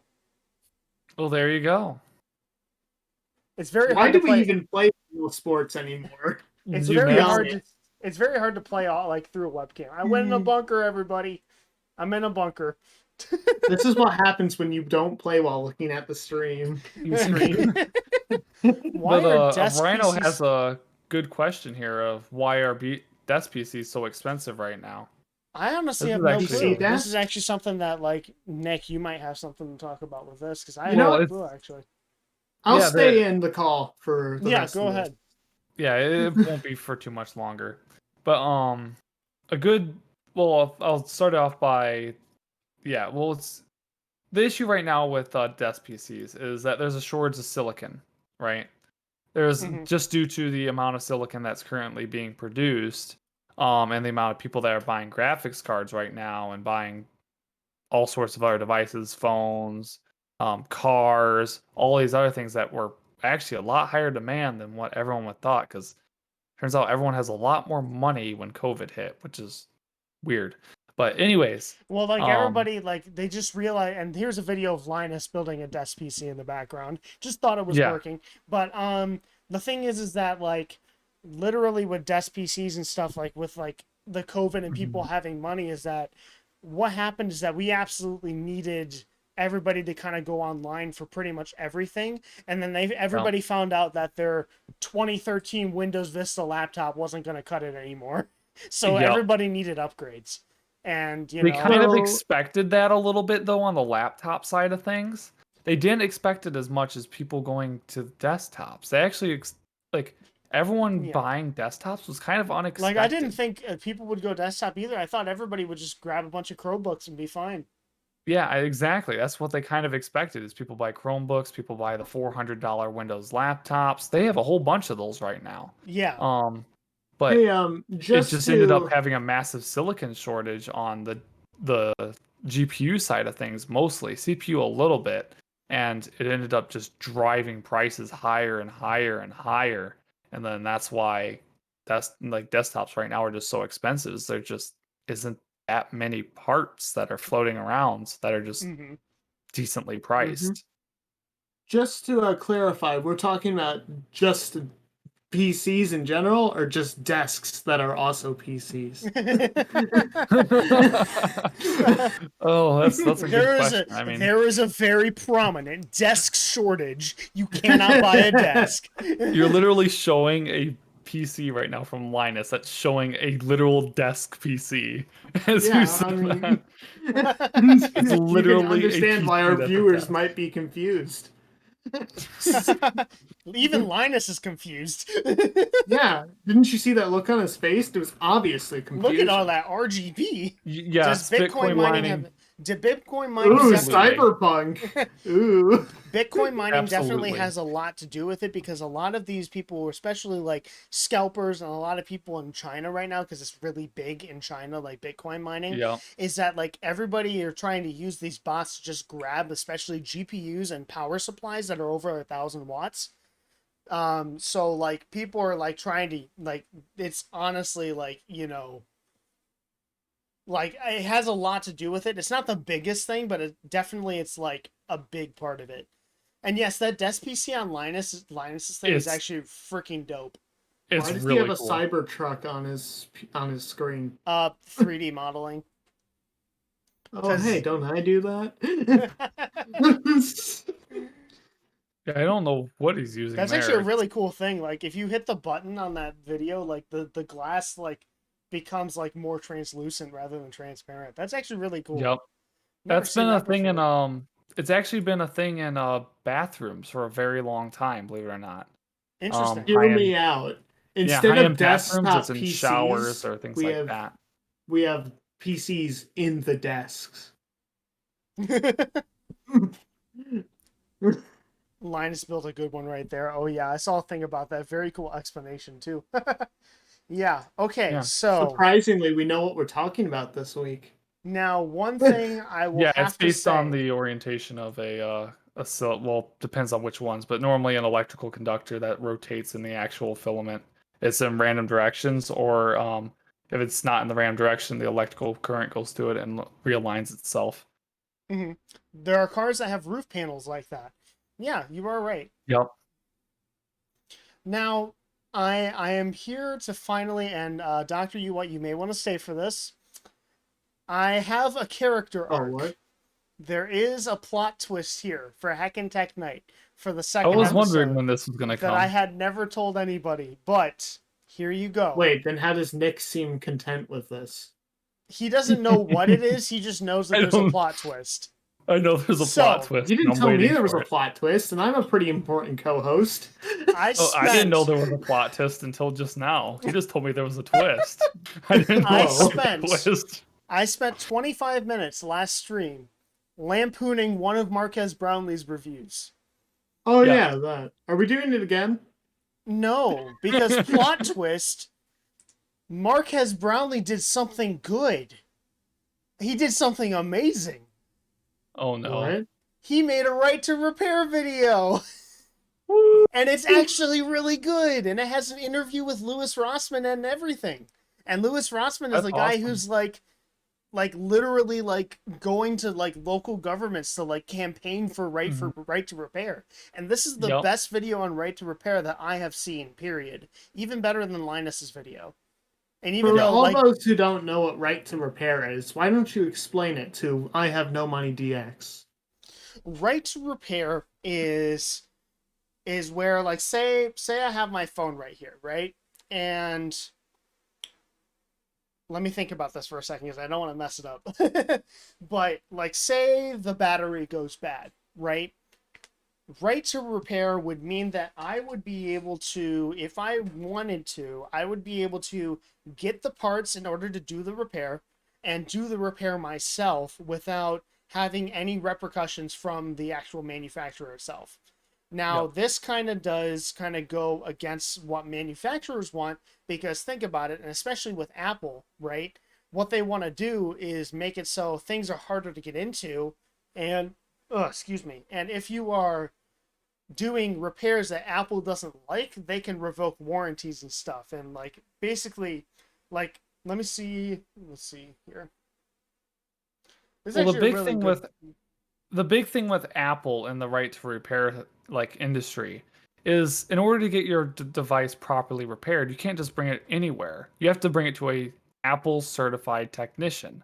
Mhm. And in order to get Apple Mm-hmm. certified, you have to pay a lot of money to Apple. You have to get a lot of special training. And not only and that, it's here's the thing that's crazy about Apple certified technicians. They don't even let you fix everything on the iPhone. Only minor Yes. things. And if you Exactly. and if you are part of the Apple certified program, you sign a piece of like a contract that makes it so people can literally like people from Apple can audit you at any time unannounced, Yep. which You're is like essentially why the opening hell would you yourself do up that? to you're essentially They opening always yourself up ask to for the free right to repair, criticism. never what's left of the repair. But like here, let me try and get to like a clip of Marquez like saying what it is real quick. All right, here's a question. Once you buy something, do you own it? Thought you didn't Like, do you really this own guy. it? Like, you can do whatever you want with that thing? And typically I didn't like this guy, but like I don't know, this is a big W here. Like I have to recognize when somebody that I don't like does something good, and this is it. How many retweets on this tweet will make you change your profile picture to Marcus Brownlee for a day? What? Let's see. That's worth shining a light on is right to repair.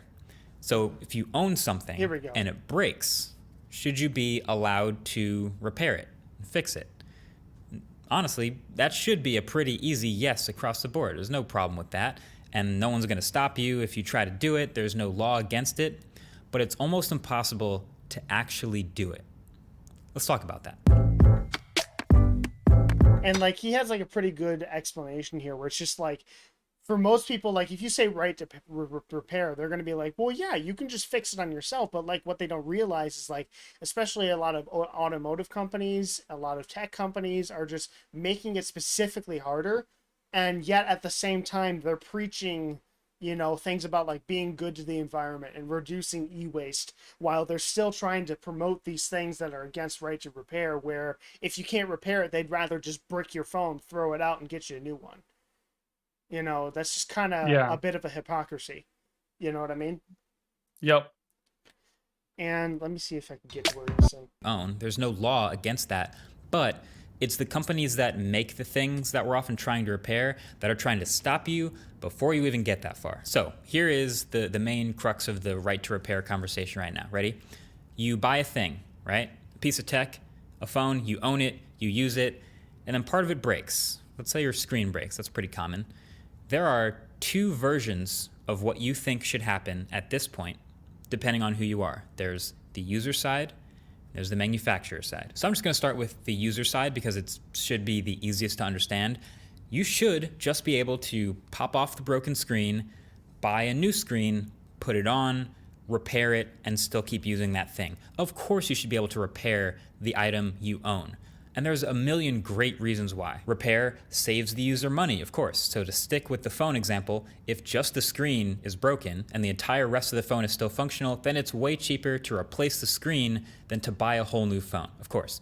But also, it saves the environment. So instead of creating unnecessary e-waste, throwing out a perfectly usable thing because one broken part, we can make a meaningful change to this throwaway economy that so many of us live in. Just keep using the thing as long as it works. And also the fact is, not everybody needs brand new phones. So if you someday want to upgrade to a new phone, somebody else can benefit from that used phone with probably just a few replaced parts. That's way better than throwing the whole thing out. So the fact is, the more easily replaceable and repairable parts that are in our gadgets, the better it is for the user. I'm just kind of letting this play out for a bit because this is actually a really good explanation on how right to repair works, and like he kind of goes into like the manufacturer's end here on like where they want control, and like they specifically make it harder for people to do it. And Yeah. like they list a bunch of bullshit reasons where it's like, oh, people can damage themselves while they're doing, they can damage products and cause a bunch of stuff, when like honestly it's stuff where it's just like people can easily make that happen. Like one thing that he specifically cites is like, you know, John Deere like making software that like makes it so you can't repair things yourselves on tractors.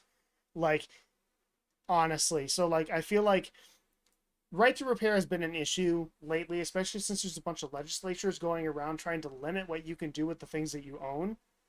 But you know what I mean? Like I definitely feel like it's good that these popular people are taking a look at it and making videos for it. And Marquez Brownlee did a little bit of a character arc in me to make him actually like him for a video. He actually did a good.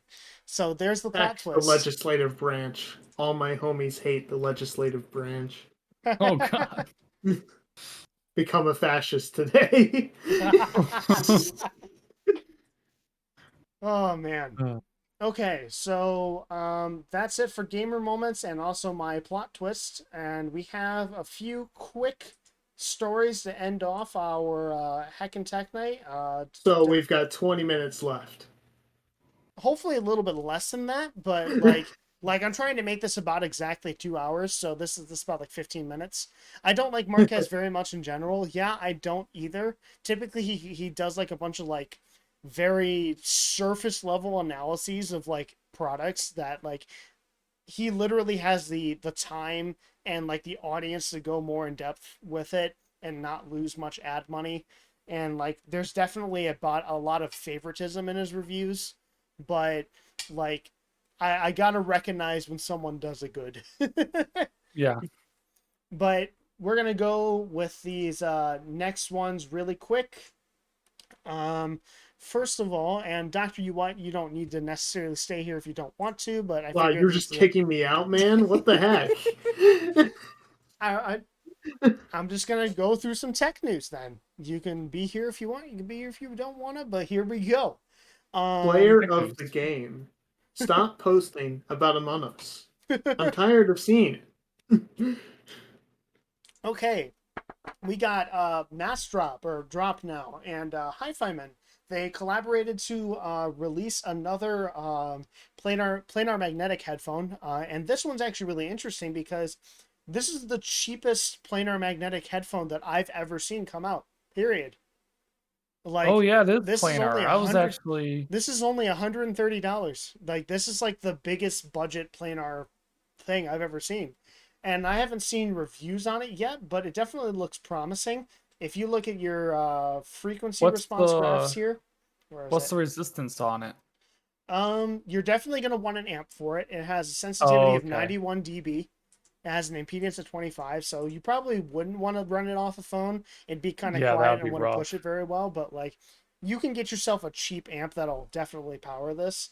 But like it definitely looks nice. It definitely looks built well, and as you can see with the frequency response here, and I'm not sure. Okay, yeah, this is a it's kind of like a little bit more bass light and then kind of has a little bit more of a treble emphasis, but not like a peaky one. So like Yep. it's just a little bit more of a treble emphasis and then just everything else kind of like lower. And as you can see, it's very, very similar to a previous drop collaboration, the Hi-Fi Man HE4XX, which is a very popular option and is currently $170 on drop. And as you can see, it has a little bit more sub bass than the 4XX, but like a little bit less of the mid to high bass. But like it's very similar across the board with better treble, arguably. So Look to at be this honest, graph. you're definitely going to be getting a little bit less detail and a little bit less of a detailed sound. But like to get yourself into planars and the planar sound, I think this is actually a really good, like a really good entry item here. Yep. I like drop, but they email me every second. No freaking joke. I You don't know you can care. click unsubscribe from the bottom of the email, right? I know, but it's just like, man, it shouldn't be that bad. I unsubscribed a while ago. Okay, next story, and this is one that Dr. You Want should have a lot to say about. YouTube screwed up their quality settings for videos. It sucks Wait, now on mobile. It's terrible. wait, what did it do? So basically, instead of just letting you just like put out a resolution, it gives you a bunch of options like auto, and then it gives you high quality, and then it gives you data saver. And you have to go into advanced to go into your regular like settings, and pretty much everyone hates it. I know Dr. U1 has a personal vendetta against it. 360p is not fucking data saving. 360p is not Obviously 1440 or sorry, 144p is data saving, right? Yes, that's yeah. what I usually set it to. But no, data saver resets it every video to Yeah, 360p. like the thing is like when you here are the different settings here. Let me bring it up with here right here. It'd be cool if you could set your own preferences for it. Like you're Yeah, like like Oh data if yeah, saver, that use would like circumvent the entire issue. you can't see it very well, but like this is like auto, this is high quality, data saver, and then advanced. And yeah. like you can't it's like so like when you set it to data saver and then you want it to be lower, it will not stay at the, you know, it won't stay on the actual like thing. You know what I mean? Like it's just bad. Let's see. It says auto like with this here it says higher picture quality setting will make videos look as sharp as possible.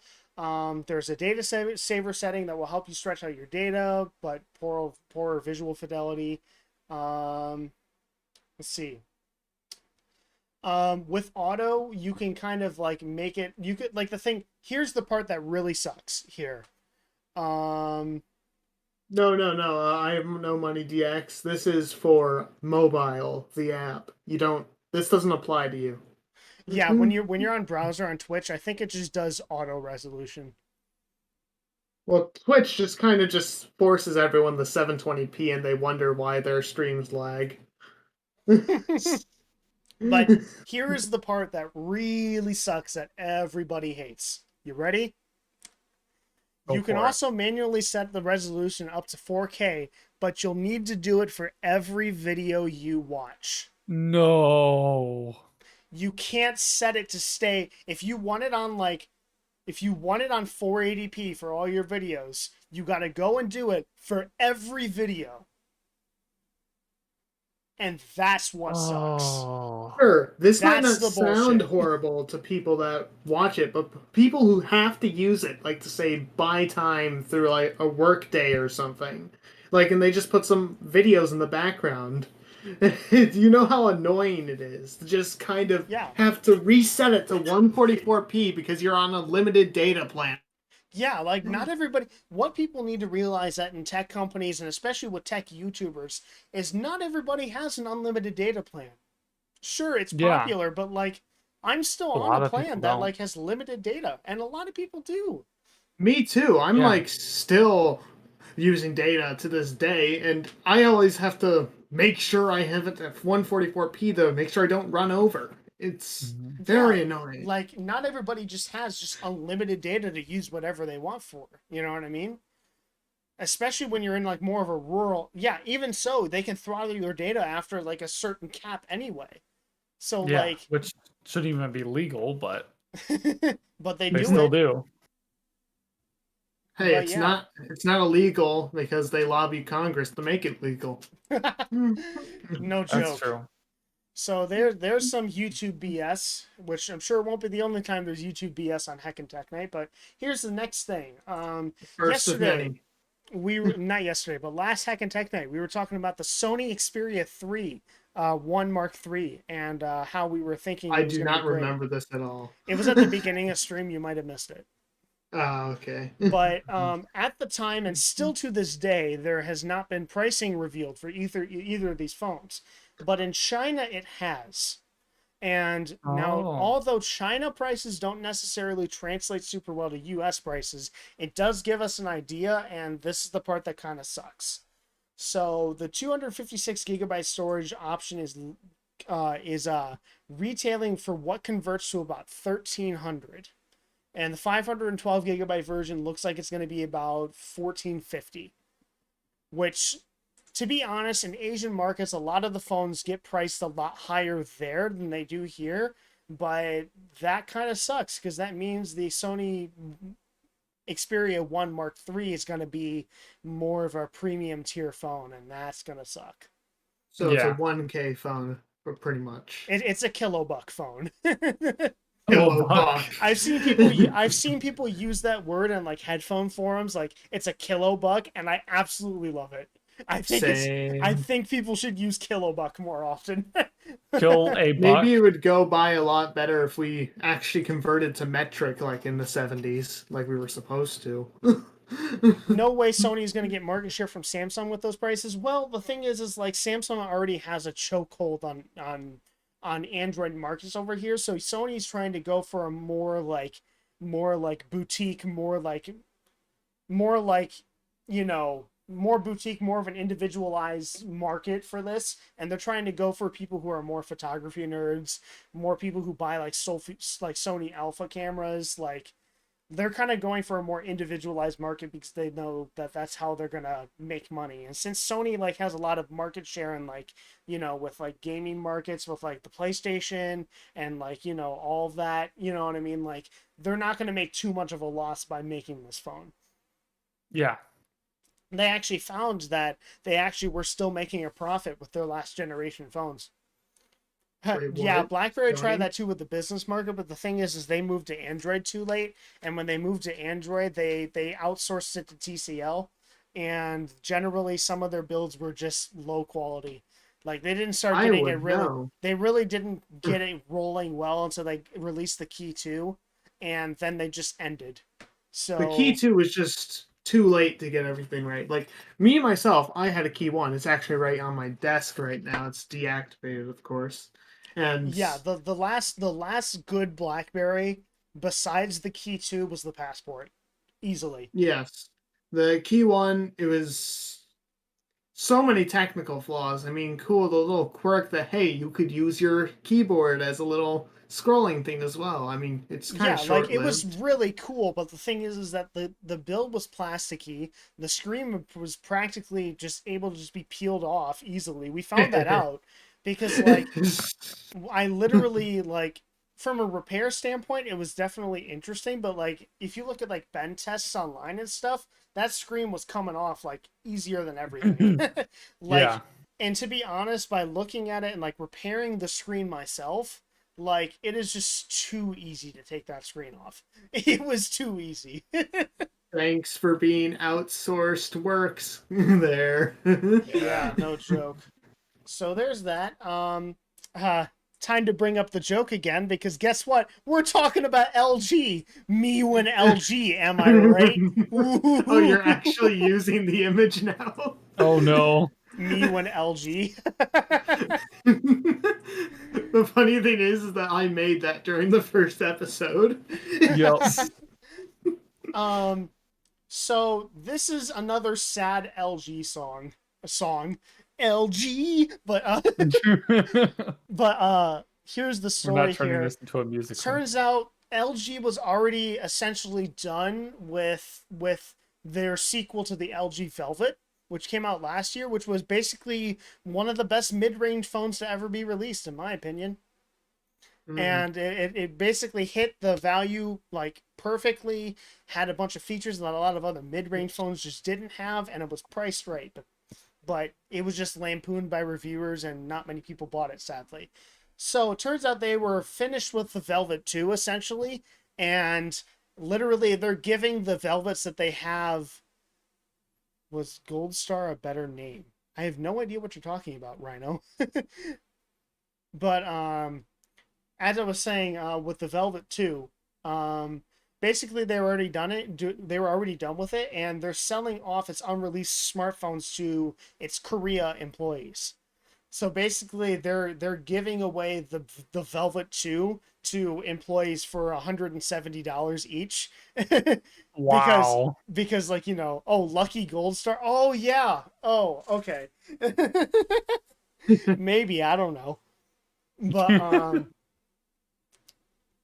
basically this was like codenamed the LG Rainbow, and it's the LG Velvet 2 Pro, and it's just really sad because like they made about like 3,000 of these and they're going out to employees. So this is going to be a crazy collector's phone in the future. But yeah, I just forgot about Gold Star. I know they exist. I just forgot about them. I think they made a version of the 3DO also too. So Yeah, that's exactly what I thought of when I heard Gold Star. But basically, this looks like the Velvet that we would have needed that had all the upgrades that the tech reviewers wanted. And here's the other article. And they found out that it had the newest Snapdragon 888. It had the same size screen, and it was 120 hertz, which everybody was complaining about it being 60. And it had a big battery. And it had everything that people wanted for it. And we can't have it now because LG's dead. That sounds exactly like the phone I'm looking for. It's literally perfect. It is literally a perfect phone. Yeah, but how And much would have been in it reality? honestly, looking at the stats, probably would have been their new flagship, and probably would have been about 800. That'd be my guess, because that's what the V60 released at. Okay. Like, I mean, this LG that I have is perfectly fine as it is, but if I Yeah. was going to go for an upgrade, I was actually thinking about it, like, when I was visiting you a while back in the T-Mobile store. Yeah, we And went were ahead sort and of talking we about took a it. look at the LG Wing, which is one phone that I absolutely adore and I brought up last time. Here, where is it? There we go. It's the T-shaped phone that has the flippy screen. Like, it is so cool. I like when you go to a place to like mess with it, it feels solid, and like it's just such a cool phone. And like you go to T-Mobile, they're selling these for $600 now. Online on eBay, they're only 500. The old LG Velvet is on eBay for 300 right now. So people have like lost so much faith in LG, even though they're going to get software updates for it, and that the used market for them is actually really good. So yeah, there's that. Cool. Imagine being an LG fan. I know, it makes me sad because like I went from Windows Phone, loved Yep. Windows Phone, it died. Went to LG, loved LG, it died. I'm scared that if I go Sony, they're gonna die too now. See you, Rhino. I've Thanks had for a- jumping on. Oh, thank you, Rhino. Thanks for coming on. But basically, like, I was talking to another friend. He was like, just get yourself an iPhone and do us all a favor. That's actually a good one. There you go. Perfect. But Who I don't want to knows? give them more money. So Yeah, this is how You you can buy circumvent cheap it. iPhones. Get a used iPhone. None of the money goes Yep. directly to Apple. Yep. oh, good point. And used iPhones are really cheap. No, they are not cheap. Used Well, it iPhones are depends on not cheap. depends on what you're looking for. If you're looking for like just a 2-year-old iPhone, completely reasonable, they're still like 80% of the price that it was when it came out. Like they do not Um, depreciate. like iPhone 8s, iPhone 10s. Like here, let Those me aren't that bad. iPhone 8. Where's the iPhone 9? iPhone 9? Well, I guess it was an X. It wasn't Well, where's Windows 10. 9? Don't worry about it. I That's mean, cursed number, they had so apparently. many revisions of after 8.1 that they just kind of had to skip 9. It wasn't ready for market release. It was too Like, powerful. if you look at the buy it now price and make sure that it isn't freaking a refurbished iPhone, because like you can never trust that on eBay. I wouldn't trust Yeah. refurbished. But if you look at Well- one that's good, like a good price, like maybe 80% was me talking in hyperbole, but like this 3-year-old phone is still around $400. Where if you look at any equivalent Android phone, and you can get it easily for like 200. But that phone still has full hardware support, full software support, all that stuff. Yeah, and Right? technically the No iPhone, Android phone that there's no Android phone except that for really has full support. maybe the Pixel. Okay, Pixels. Yeah, that's true. Yeah, let me Google Pixel. Let's go with Pixel 2, just to be safe here, right? Pixel 2, let's make sure it's open box so we're fair here. Where is it? Open box. Like, this looks like decent quality. That's like still like only 140, and that's for the XL version. Yeah. Like, honestly, like these are still Way. getting updates, still has a good camera, has a good battery, and like iPhone's still asking 270 more. Yep. So like they don't depreciate as well as you would think, sadly. Like Yeah. I've always wanted to do like a video or like an experiment to see how long I could like do with like living on an iPhone. But like in order to do that, like there's You just could such do a a there's just such iPhone a 6. I don't want to do that though. Like I want to have a phone that actually is going to be updated. But like I've Yeah. wanted to like try out like an iPhone for like an extended period of time, but like the cost of entry is just so high. And you're not getting the full experience unless you have other Apple products with it. So it like for a person who's Just been on steal Android it. and Windows, it's just so prohibitive. You know what I mean? Yeah, I it can't is. I can't just drop $400 on an iPhone. If I'm dropping that money, I'm buying Beyerdynamic T1s. Just steal it then. Yeah, you do have to enter the whole ecosystem, not Yeah, just like, and I got to sign up one for new thing. accounts. I got to get all my new apps. You know what I mean? I can't just transfer over the apps I've already paid for in Android. I got to buy them again. Help, I need to buy Minecraft Pocket Edition for the 15th time. Oh god, oh heck. Oh no. Okay, and here's for our final story, and this is actually related to Twitch. And Twitch, don't kick us. call Mike Nordos. He'll sell you one. Oh yeah, Mike Nordos is a very big. He's someone who I Salesman, know who's quote a unquote. salesman, and he's been practically selling iPhone to us for a decade now. He's like, look at this iPhone. Oh my gosh, it's so cool. But yeah, here's our last story here. Twitch is updating their subscription pricing. And basically they're making it less expensive to subscribe to people. And thankfully, like they're trying to let's see. He told me to buy Apple stock in 96. I didn't. Sadly, that was one thing that is a big regret. He was right on. He was actually right when that happened because Steve Jobs Yeah. went back to Apple, and then like they went way up. More than just way up.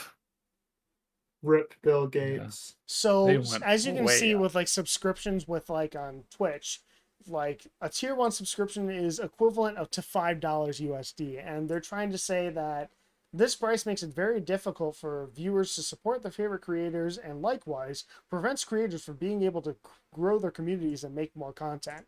Which I can kind of see where they're getting at, especially in countries that are not the US. But here's the Yeah. problem.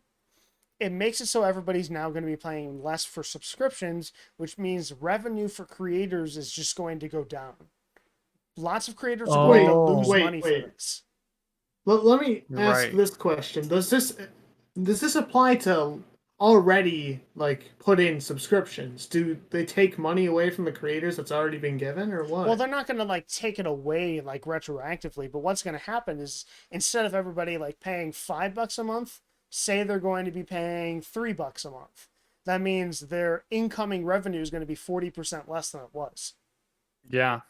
But that ruins a lot of people's economy planning. They're just barely scraping by on the $5 already. Yeah, and like Yeah, and they only get half of that. what Twitch is trying to say here is that like, oh yeah, it's going to be less expensive for you guys to sub, just letting you guys know like it's going to be better for you, but like what they're not saying is that this is going to be bad for creators, it's going to kill their revenue and it's going to make it harder for them to do what they do. I mean, And You Twitch know what Twitch I already is mean? takes a So probably cut, right? yeah, it might help grow the platform in emerging markets, and you are correct. But like with the existing yeah, creators who are on, they're going to have a net loss, and they're not going to get that user base at least immediately back. exactly. They're going to have Yeah. to get like 66% more subscribers in order to make the revenue that they were already making.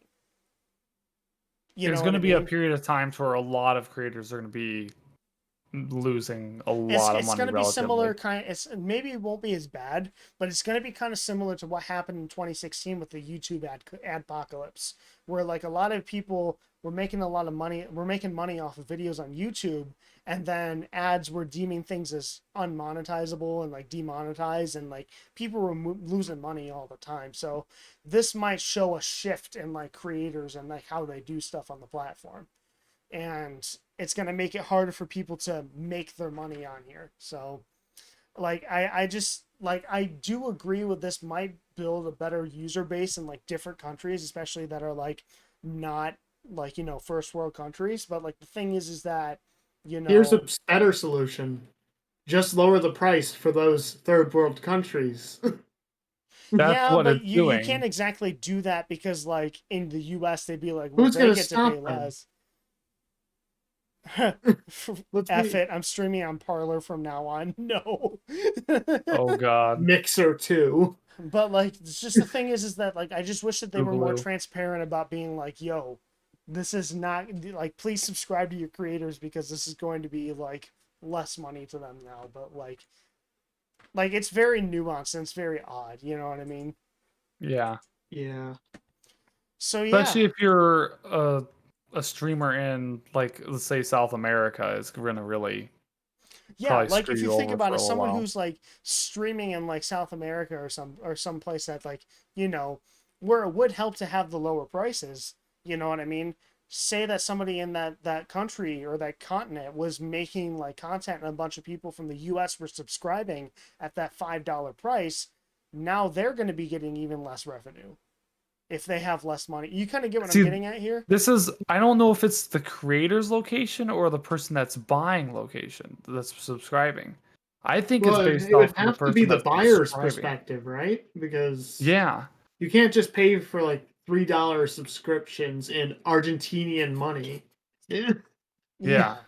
What could be happening though is people might change the location using a VPN. Then they'll say, "Hey, I'm actually located in Argentina," and they'll subscribe to all of their creators for $1. So it's like, I Now I here would think is that would have to adjust with the differing amounts of value of their currency. Actually, here, give me a second. I just saw another Which part of the still, article that I may have overlooked here. So give me a second. If you look at this part of the article here, they're actually testing other countries first on different days and like going with Asia, Latin America, the Middle East, Africa, and Europe first. So the price is going to be the same in US first, and then they're going to try it in other locations first. So maybe it isn't as bad as what I was making it out to be, but yeah.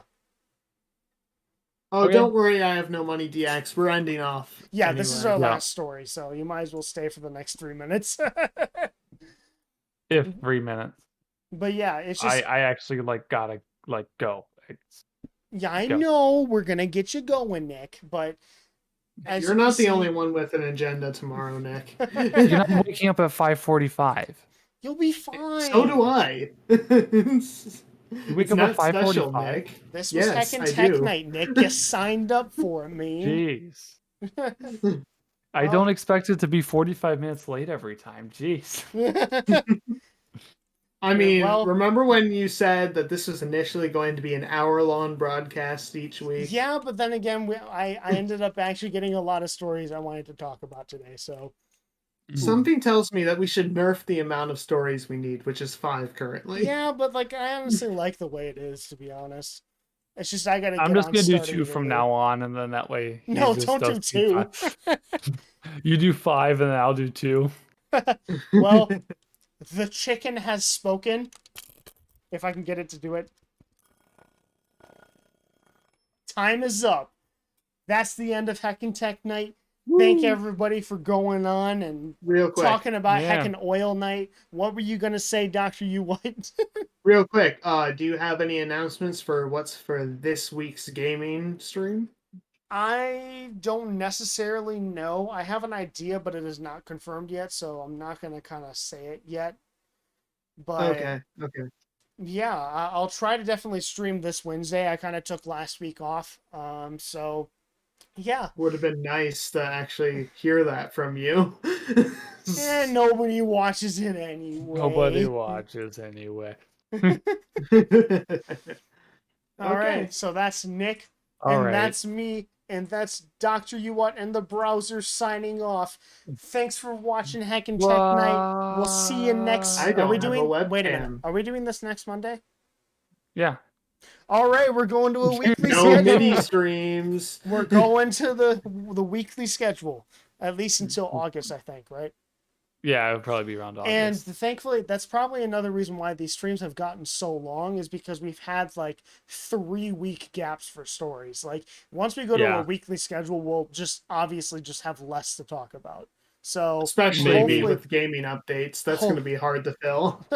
so hopefully it'll be a little bit more restrained from now on. But yeah, thanks for coming on to Heckin' Tech Night. We'll see you guys next time. I'll probably be here Wednesday for another gaming stream, and we'll see Probably. you all later, man. See ya. I'm signing out. Bye. Nick is Bye. saying bye. I don't have a face cam, but bye. Headphones.